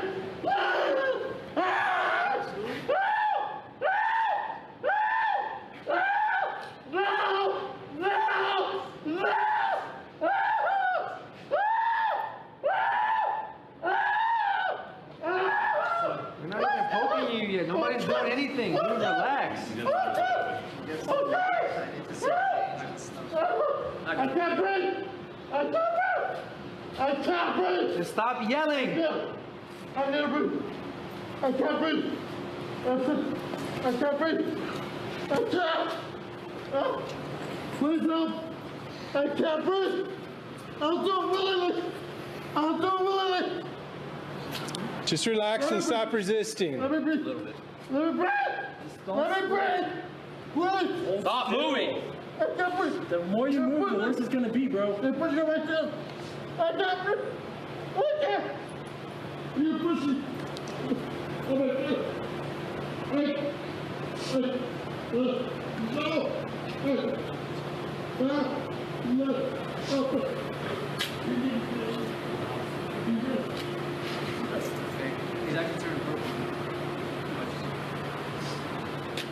Folks, Bronstein died less than 2 months before George Floyd. Bronstein's daughter, Breonna Palomino, and her attorney, Michael Carrillo from Pasadena, California, join us right now. We're sorry there, Breonna, that we had to show that video. It has to be very difficult for you to actually see that video. What I'm not understanding, Michael, again, this is just we've done so many of these stories. And what I'm not understanding is why you didn't have a cop sit there and say, "Hey guys, back off. Let's get him calm before we continue." Why did they have to draw his blood at that very moment? Well, I think we're at a loss for the answers to those questions as well. The problem here is that the person that's actually video recording the entire event was a sergeant. So he's the supervisor. He's the one that's supposed to control the situation. So wait, hold up. The person who should be directing the officers, he's videotaping, saying, that portion there, we heard nothing. Was he talking at all on the 18-minute video? Well, at the beginning of the video, you'll hear him say things like, you know, you have to comply, or if you don't give it up, we're going to keep going. He says something about we're going to keep going. That's the gentleman that's in charge of the whole scene there. That's the sergeant. So when you have someone like that leading the blood draw, then what are the other officers supposed to believe? That they can do whatever they want? Was what I'm trying to understand, why were they drawing his blood? It was a traffic stop. Yes, so he was pulled over for an alleged driving under the influence. And the officers at the time believed that he was driving under the influence of a drug instead of alcohol. He did a breathalyzer on the street when they pulled him over, but it didn't come back above a .08. And so officers felt that they wanted to get a blood sample. They, in fact, did get a warrant to get his blood sample, but there are a lot better ways to get a blood sample than to essentially suffocate a man to death. And so was the ruling by the medical examiner, he died based upon suffocation? The ruling by the medical examiner was restraint by law enforcement and methamphetamine intoxication. So those two factors combined. Now, they ruled it undetermined cause of death, but I think we can all see on the video that it's a homicide. It was a killing by these officers of Edward Bronstein. Brianna, what did California law enforcement authorities say to the family? Was there any apology? Or did they just simply say, hey, if he hadn't resisted, he'd be alive? What was their reaction? Up until now, they still have not said anything due to pending litigation. How many children did your father have? 5. 5 children. What did he do? He was training to be an airplane mechanic. He had actually just finished passing all his tests, so he was pretty much set and ready to go when this happened. That is just shocking and astounding. I'm going to go to my panel. They have some questions for both of you. Matt, you're first.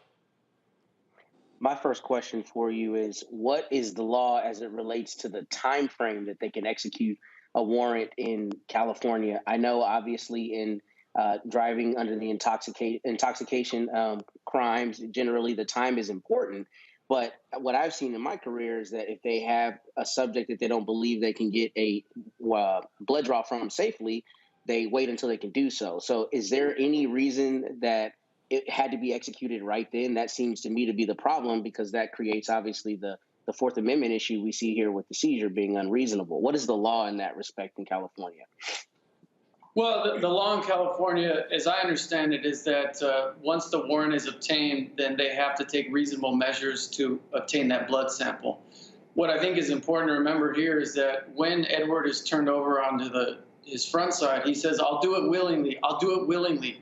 And you hear that on the video countless times. And yet there is no regard whatsoever for his life, to saving his life. And what you don't see in those 2 minutes that was played is, even after they flip him over, he's lifeless. He's blue in the face. He's dead. They don't call CPR. They don't administer first aid. They literally try to slap him to wake him up, as if that's going to do anything to a man that doesn't have a pulse and is dead. Kelly. First, I want to say to the family, my condolences on your loss.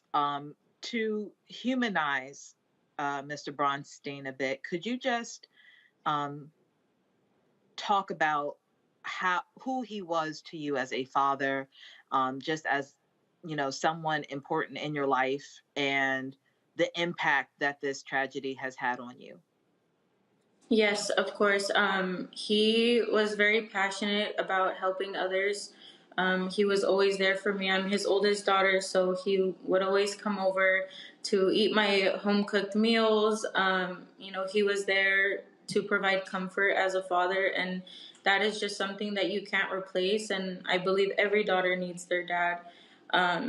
He was an outdoors kind of guy. He loved hiking, swimming, gymnastics, biking. He was happy doing that, and I miss the warmth of his hugs. I miss his voice. It's really hard on me to continuously watch this video of him, and to see the opinions that others have of him.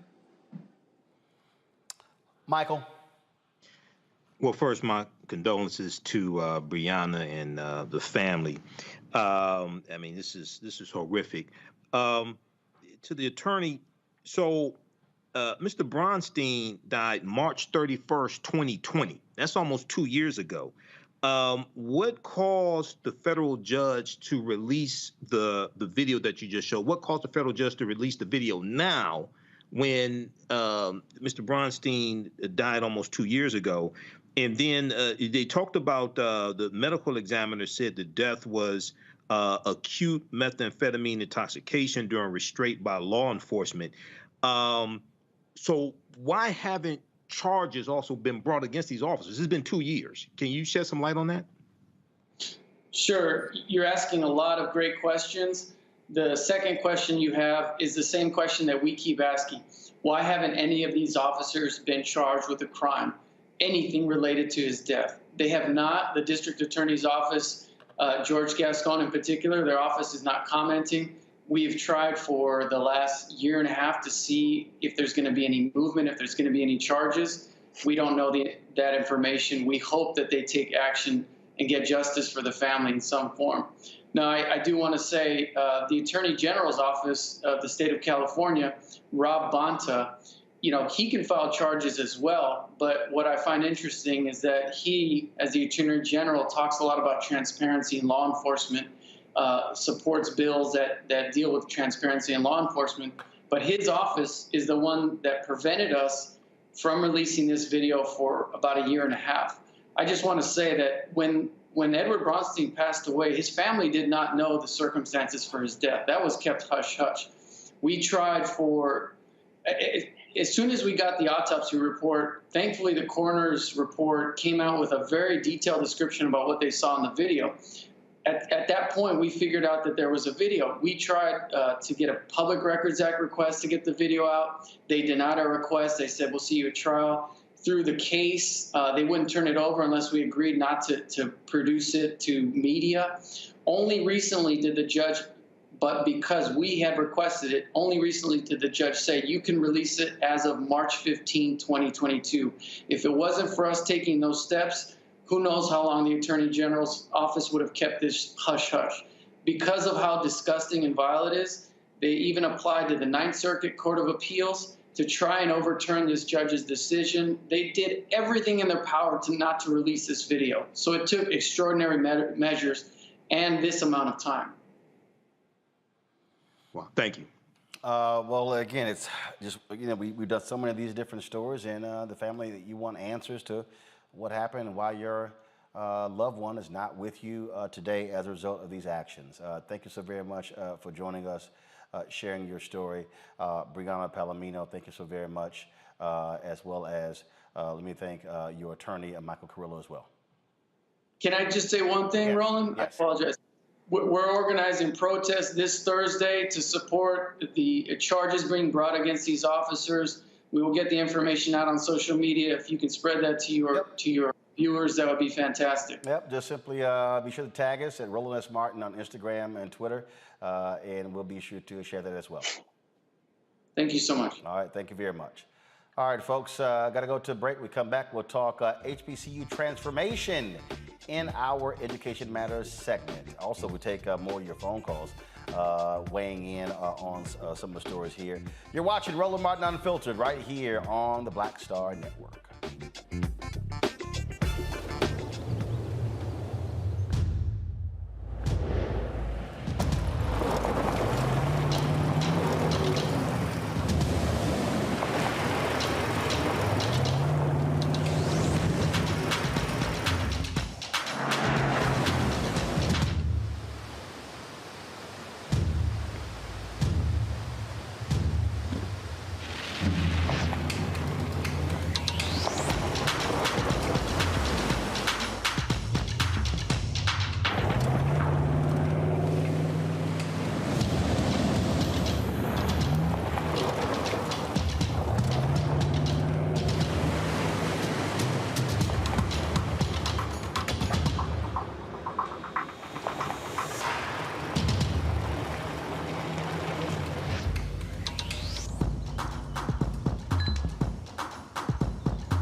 Don't you think it's time to get wealthy? I'm Deborah Owens, America's Wealth Coach, and my new show on the Black Star Network focuses on the things your financial advisor or bank isn't telling you. So watch Get Wealthy on the Black Star Network. Hi, everybody. This is Jonathan Nelson. Hi, this is Cheryl Lee Ralph, and you are watching Roland Martin, Unfiltered.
All right, let's go to the phone line. Sharon from North Carolina. Sharon, you're on Roland Martin Unfiltered. What's up? Hi, my name is Sharon. I went to St. Augustine when it was a college at now it's the university. When I was working as an extra job at a cafeteria, I had got my hair braided. Mm-hmm. And one of the managers came to me and said that I had offended customers because of my hair. He said they were used to you having your curly natural hair, not those braids. And he said that I just want you to go home today to take them out. But I did not take him out. I stood firm on him, and I told him, I don't have to work here. My hair doesn't justify who I am. And I could be offended by how they wear their hair also. Because you want to see the curly hair of my South Asian, African American descent. You wanted to see that, but you didn't want to see my blackness. And you wanted me to do what you said. So I quit and walked out because it don't justify it. And I hope this Crown Act goes through. Then, look, what you described is exactly what, why this law was absolutely passed. And in the House, now it goes to the Senate. Karen, we certainly appreciate it. Sharon, thanks a lot. I appreciate it. Thanks for calling. Let's go to Texas, Demetrius Spencer. Demetrius, you're on Roland Martin Unfiltered, the Black Star Network. What's up? Yes, sir. Good evening. It's a pleasure to be speaking with you. Yes, sir. So I'm also from North Carolina, born and raised. I'm a graduate of Winston-Salem State University. And in regards to the Crown Act, when I was 15, working at a supermarket chain named Winn-Dixie, I was told I had to cut my fro in order to continue to working at the store. So, at the time, I chose the money. I went ahead and cut my fro, kept my job, and kept on working. But, kind of like deep down inside, I felt that it was wrong. But, being in rural North Carolina, I really didn't have a resource such as yourself to, empower me or to empower my parents to speak out against things like that. Okay. All right, then. We certainly appreciate it. Thank you so very much. Roger Roy, New Jersey. Roger Roy, you're Roland Martin Unfiltered. What's up? Hello. Yes, sir. What's on your mind? Hello. You're on the air. Go ahead. Can you hear me, sir? Yes, you're on the air. Go ahead. Yes. This here is a reminder of Dr. Ibrahim K. Kendi, a Boston University. His book, Stamped from the Beginning. Over 600 years ago, Europeans stamped us as all type of negative images.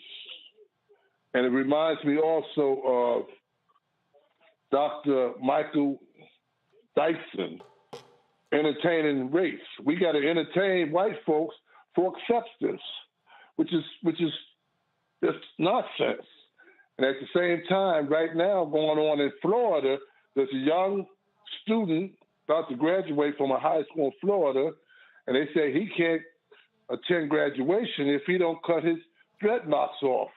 So this is ridiculous that we have to keep on proving ourselves to white society. It's just we come in so many variations. We have so many styles, but at the same time, they say they don't like it, but they copy us so much. They want to entertain like us. They want to wish they could play sports like us, and they'll go to the beach and spend $1,000 to go somewhere and get a suntan that look like us. Now, we don't have to put up with it. I don't think we got to prove ourselves to anybody at all. Okay. All right. And I appreciate you bringing this subject up. Okay, I appreciate it. Thank you so very much. All right, folks, let's now go to our Education Matter segment. HBCU folks are going to be getting some assistance with health and sustainability by improving student outcomes in retention and graduation rates, expanding enrollment, and increasing capacity building with faculty and staff. Thurgood Marshall College Fund, the United Negro College Fund, and the Partnership for Education have joined forces to launch the HBCU Transformation Project.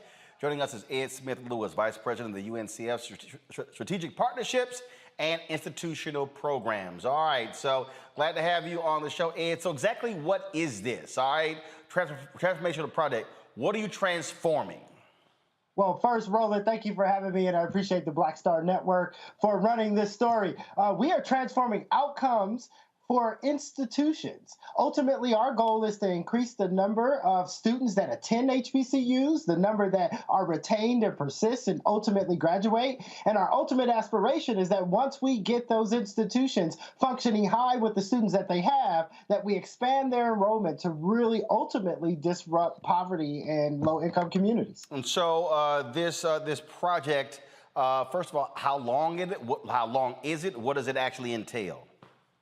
It entails multiple different pieces. At present, Blue Meridian Partners, the funder behind this work, has provided an initial, and I say initial, investment of $60 million over the next 4 years to support 6 primary activities. Number one is that institutional improvement, really partnering with a set of HBCUs, both public and private, to improve their capacity to deliver against those aspirations of student success and career outcomes. Number two, that it's going to work closely with UNCF, Thurgood Marshall, as well as Partnership for Educational Advancement to build our capability to support these institutions for the long term to continue what is likely to be a long generational journey to get to that ultimate aspiration. The second piece is we're going to work aggressively, leveraging organizations like UNCF's Public Policy Unit as well as Thurgood Marshall's to amplify the need at the federal and state level for more public resources to HBCUs. Part 4, we're going to look to private philanthropy, private corporations to support these institutions in a fundamentally different way. On average, HBCUs receive 100 times less in annual funding from the federal government in the form of contracts as well as corporations, et cetera. We want to close some of that gap. The fifth piece is we're trying to work with institutions to really partner with their local community-based organizations and other economic development partners to galvanize a networked approach within the local space and place that these institutions occupy to transform outcomes. And then finally, we really want to reorient the narrative around what learning is and to push higher education to think about learning as an inclusive activity, whether as opposed to what it is today, mostly an exclusionary one. I want to bring in my panel right now for them to ask you some questions. Michael Imhotep, you're first.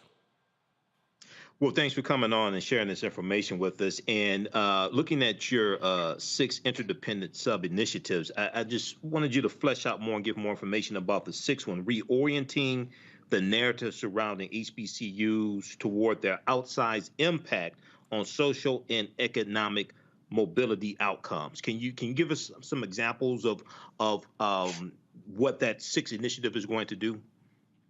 Absolutely. If you know HBCUs or you've had a fortunate opportunity to attend one, like myself, I'm a first-generation high school graduate that was fortunate enough to attend Morehouse College, and I have to say the experience was transformative and life-changing. At the end of the day, HBCUs represent just 3% of all higher ed institutions and rose slightly less than 10% of all Black students in college, but produce nearly 20% of bachelor degrees in the Black community and 24% of bachelor degrees in the STEM field. More importantly, HBCUs also produce 40% of Black engineers, 40% of Black Congress members, 50% of lawyers and doctors, and 80% of Black judges. At the end of the day, we believe and we know that HBCUs punch above their weight.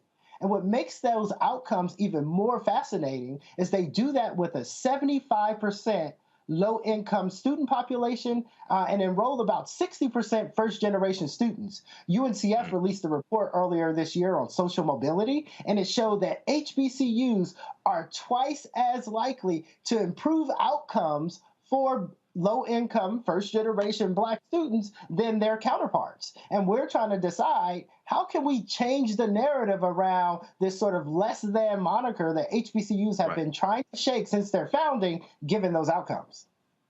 Exactly. Thank you. Thank you. Kelly. Hi.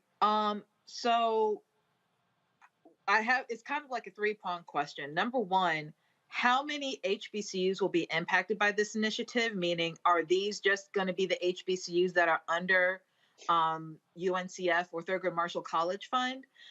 Secondly, I read here that there's been a $60 million investment or commitment rather already for this project. How much more money do you need and or have?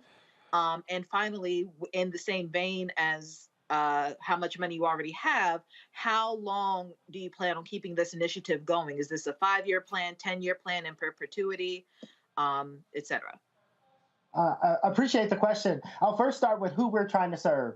We are starting with the 2 membership associations, Thurgood Marshall College Fund, which represents about 47 public HBCUs, as well as United Negro College Fund, which represents 37 private HBCUs. So at our core, we're looking at just over 80 HBCUs that we plan to directly support through this work, not only through direct grants, but shared services, as well as knowledge sharing and communities of practice that we think are critical to including HBCUs in this student success higher ed transformation conversation, where for the most part, HBCUs have been excluded from. So part one, we are starting with our membership associations, but our goal is to build models to expand. Within UNCF, we launched a team that I have the fortunate opportunity to lead today called the Institute for Capacity Building. The Institute for Capacity Building was founded by our current president and CEO, Dr. Michael Lomax, and its focus is on broadly HBCU and PBI, or predominantly Black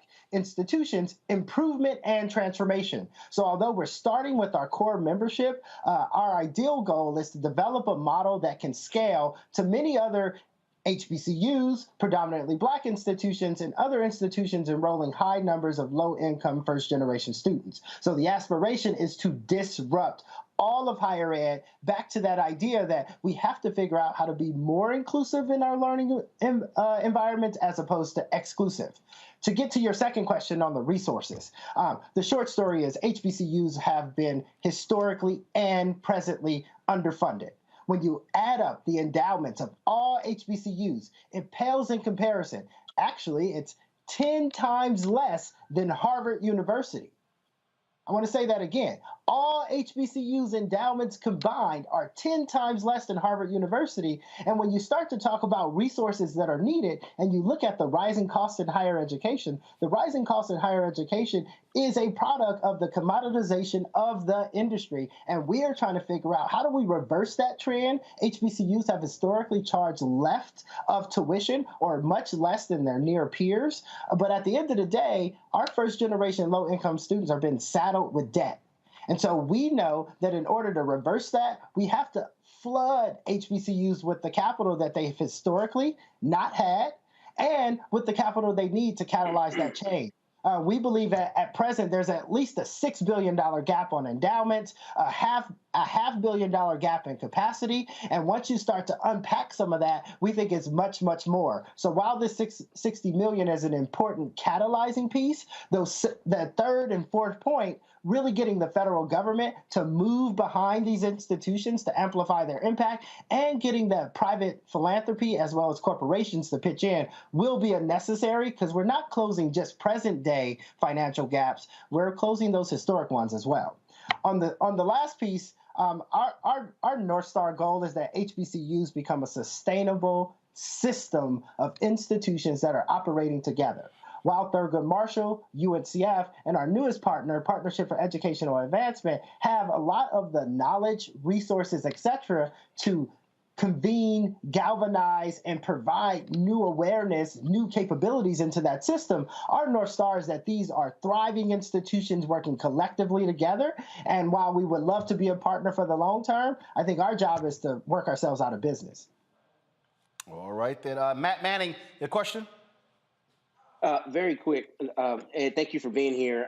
I'm a Howard man, and I tell you that, one, because anybody who went to Howard has to tell you they went to Howard. Yeah, no kidding. And number two, because when this conversation comes up, I see it often on social media that there are often complaints about the disparity even among the HBCU contingent, meaning that some of your larger HBCUs have larger endowments and have fewer issues with sustainability. So my question is, for all our HBCU brother and sister that don't go to Howard, go to some other school, how are you going to ensure sustainability relative to their particular needs? What are the metrics internally to determine what Tougaloo needs or some other school as opposed to a school that may have a larger endowment? Well, I appreciate Tougaloo, and as a Morehouse man, I support all HBCUs. I also had a fortunate opportunity to work at Howard University, so I appreciate you, brother. The reality is, if you're not Morehouse, Spelman, Clark Atlanta, FAMU, North Carolina A&T, Howard Hampton, you're sometimes not recognized for the value you add to your community. And that really gets to that number 5 piece on developing community and regional partnerships. We know that HBCUs like Rust College in Holly Springs, Mississippi, Voorhees College in Denmark, South Carolina, they are critical drivers of economic impact within their local communities. UNCF has released now 2 landmark reports showing the economic power of our institutions within their local communities, as well as their collective impact. We have made it a focus since the beginning of this grant to serve every single member of our 2 associations. That's 84 HBCUs. I dare most people to go past 10 to 12 HBCUs that they can rattle off, because our job is to get to those institutions that typically may not have the brand recognition or the awareness by the field. And that's where we think Thurgood Marshall as well as UNCF become critical intermediaries. We fundamentally understand the diversity of our institutional set, the disparity within our institutional set, and we are working actively to galvanize that community. When I say a system of HBCUs, we know fundamentally that while one HBCU is strong, all HBCUs are stronger. And so we have metrics both on how many dollars we're providing in those spaces and places, how many institutions we're touching, and then we're ultimately looking at impact across the HBCU space as a measure of our success, which means we can't just do it with the select few. All right, then. We certainly appreciate it. Thank you so very much. Good luck with the initiative. And as I will keep telling our people, let's keep going after that money. Appreciate you, sir. All right, thanks a lot. We're going to take a couple more phone calls before we get out of here, folks. Felicia Dobson from Atlanta. Felicia, what's on your mind? Hi, Roland. Can you hear me? Yep, you're on the air. Go ahead. Okay, thank you so much for your show and educating us on a lot of things. My question for you all is regarding the Crown Act. Now, how are we going to educate our own Black community about the Crown Act? Because I work for a Black company, and the young lady had natural hair, beautiful hair, and she got promoted, and then all of them asked her, the HR people, human resources myself, They asked her and said, well, what you going to do about your hair? So my question is, how are we going to educate our own people? Well, look, I mean, folks going to understand this gets passed. It's going to be called the law, right, Matt? Right. And it's going to be enforced the same way the Civil Rights Act is. So the enforcement will be for things like public accommodation, employment, other places where people are discriminated. So I think we could go as far as making a white paper or even the signs that you see in the workplace that apprise you of your rights, that tell you if this happens, then these are your rights. So that's how I think we need to educate people, not only in the workplace, but among our own people. We need to let them know the basics of the law, when the law is being violated, and how they can protect themselves and vindicate themselves if the law has been violated in their case. Yep, that's exactly it. And so, yeah, trust me, you're going to be seeing those signs in the workplace. We certainly appreciate your phone call. Also, YouTube, y'all got 132 likes to get to 1,000. Y'all taking too doggone long. Hit that like button. Y'all should. Thank you. It's like a preacher in church. I shouldn't have to be asking y'all to give money. Hit that damn like button. All right, let's go to Josh Johnson, Jacksonville, Florida. Josh, what's on your mind? You're on Roland Martin Unfiltered.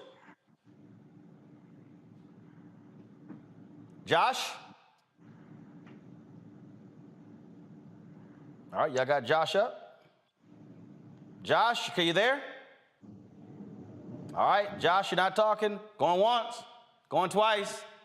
Holla, Josh. Hello, how are you? Yes, hello. Hello. Yes, you're on the air. Who's this? Okay, this is Joyce Johnson. Joyce. All right, we've been waiting on you, Joyce. Come on. Okay, I actually called to share about the Crown Act, and it went back as far as.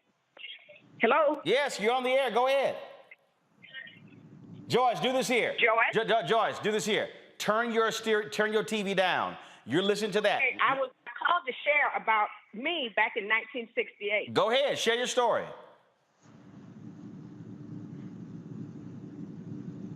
Joyce. Joyce, do this here. Turn your TV down or turn your app down or your computer and listen to me because you're hearing the delay. That's why you have a delay. So turn that. So now go ahead and talk. You're live. Go. You're live. Go. Is it much better? You're live. Go ahead, tell your story. Is it much better now? Yes. Go ahead. Tell your story. Great. I graduated from FAMU in '68, and I had an afro at that time. My African-American school here in Jacksonville would not hire me because I had an afro.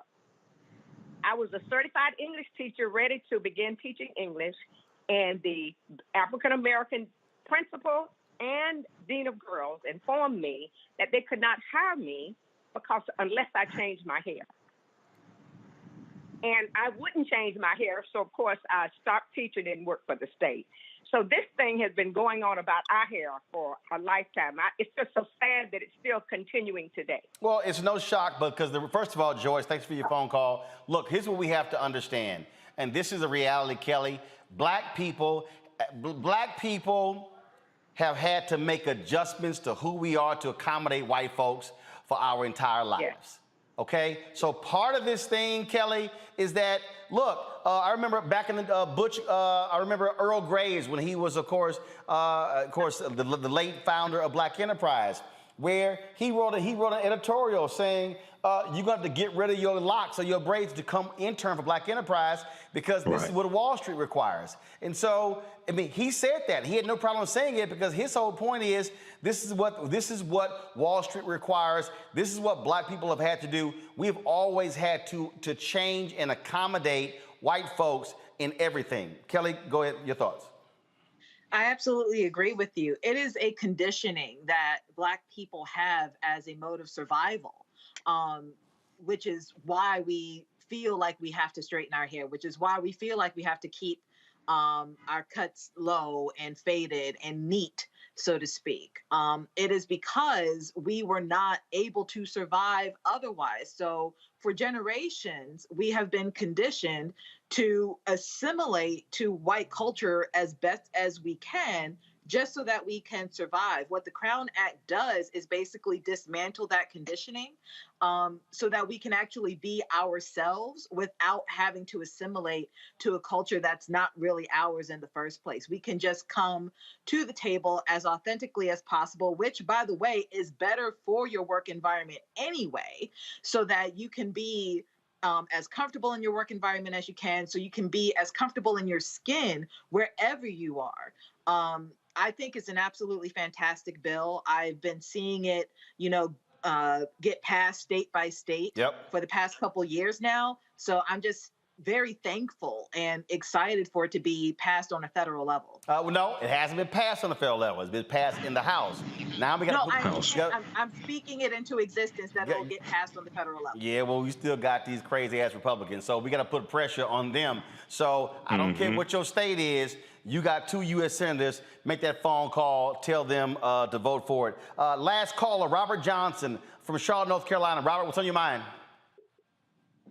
How you doing, Mr. Rowland? I'm just calling because I'm happy to hear about the Crown Act.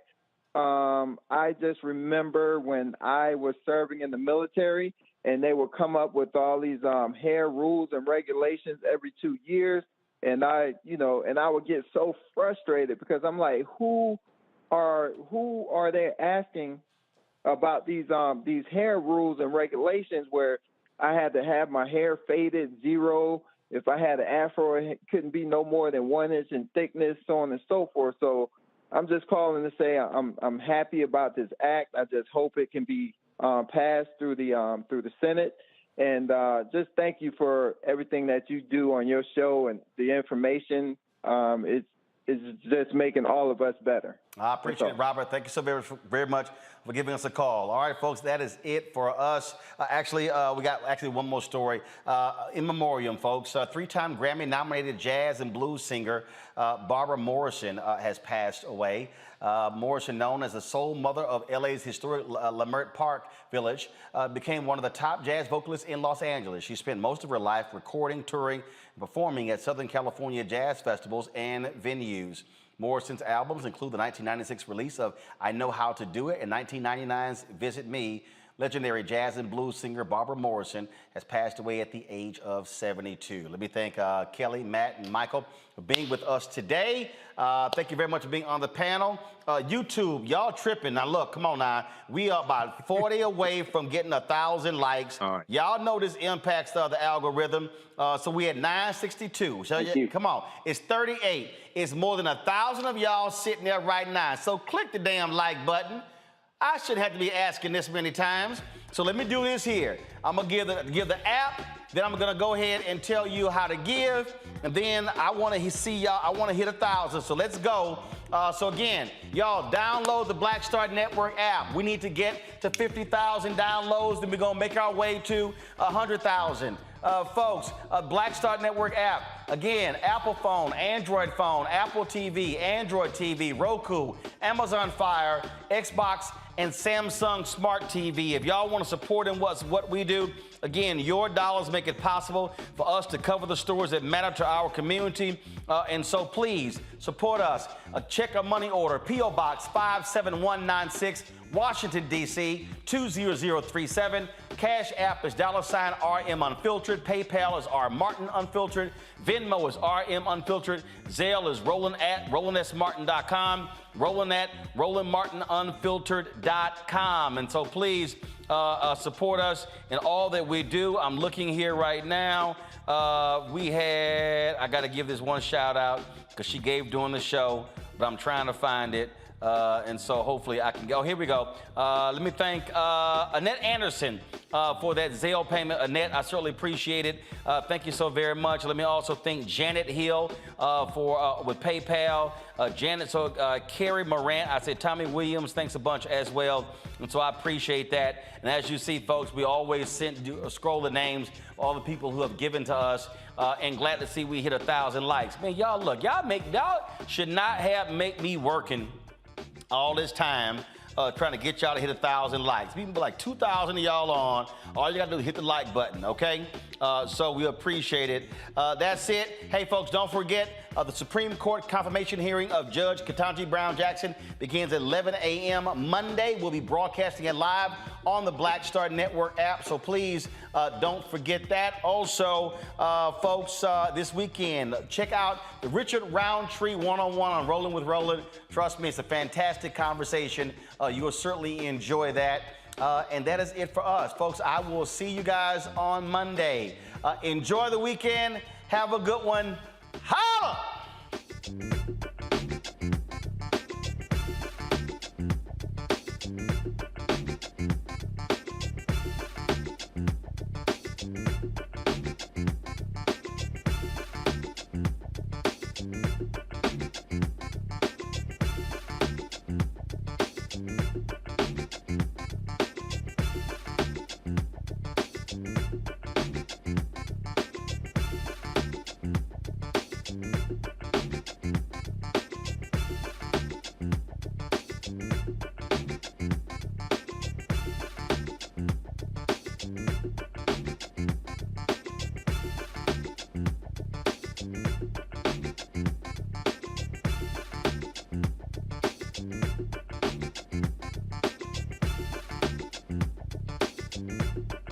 Martin!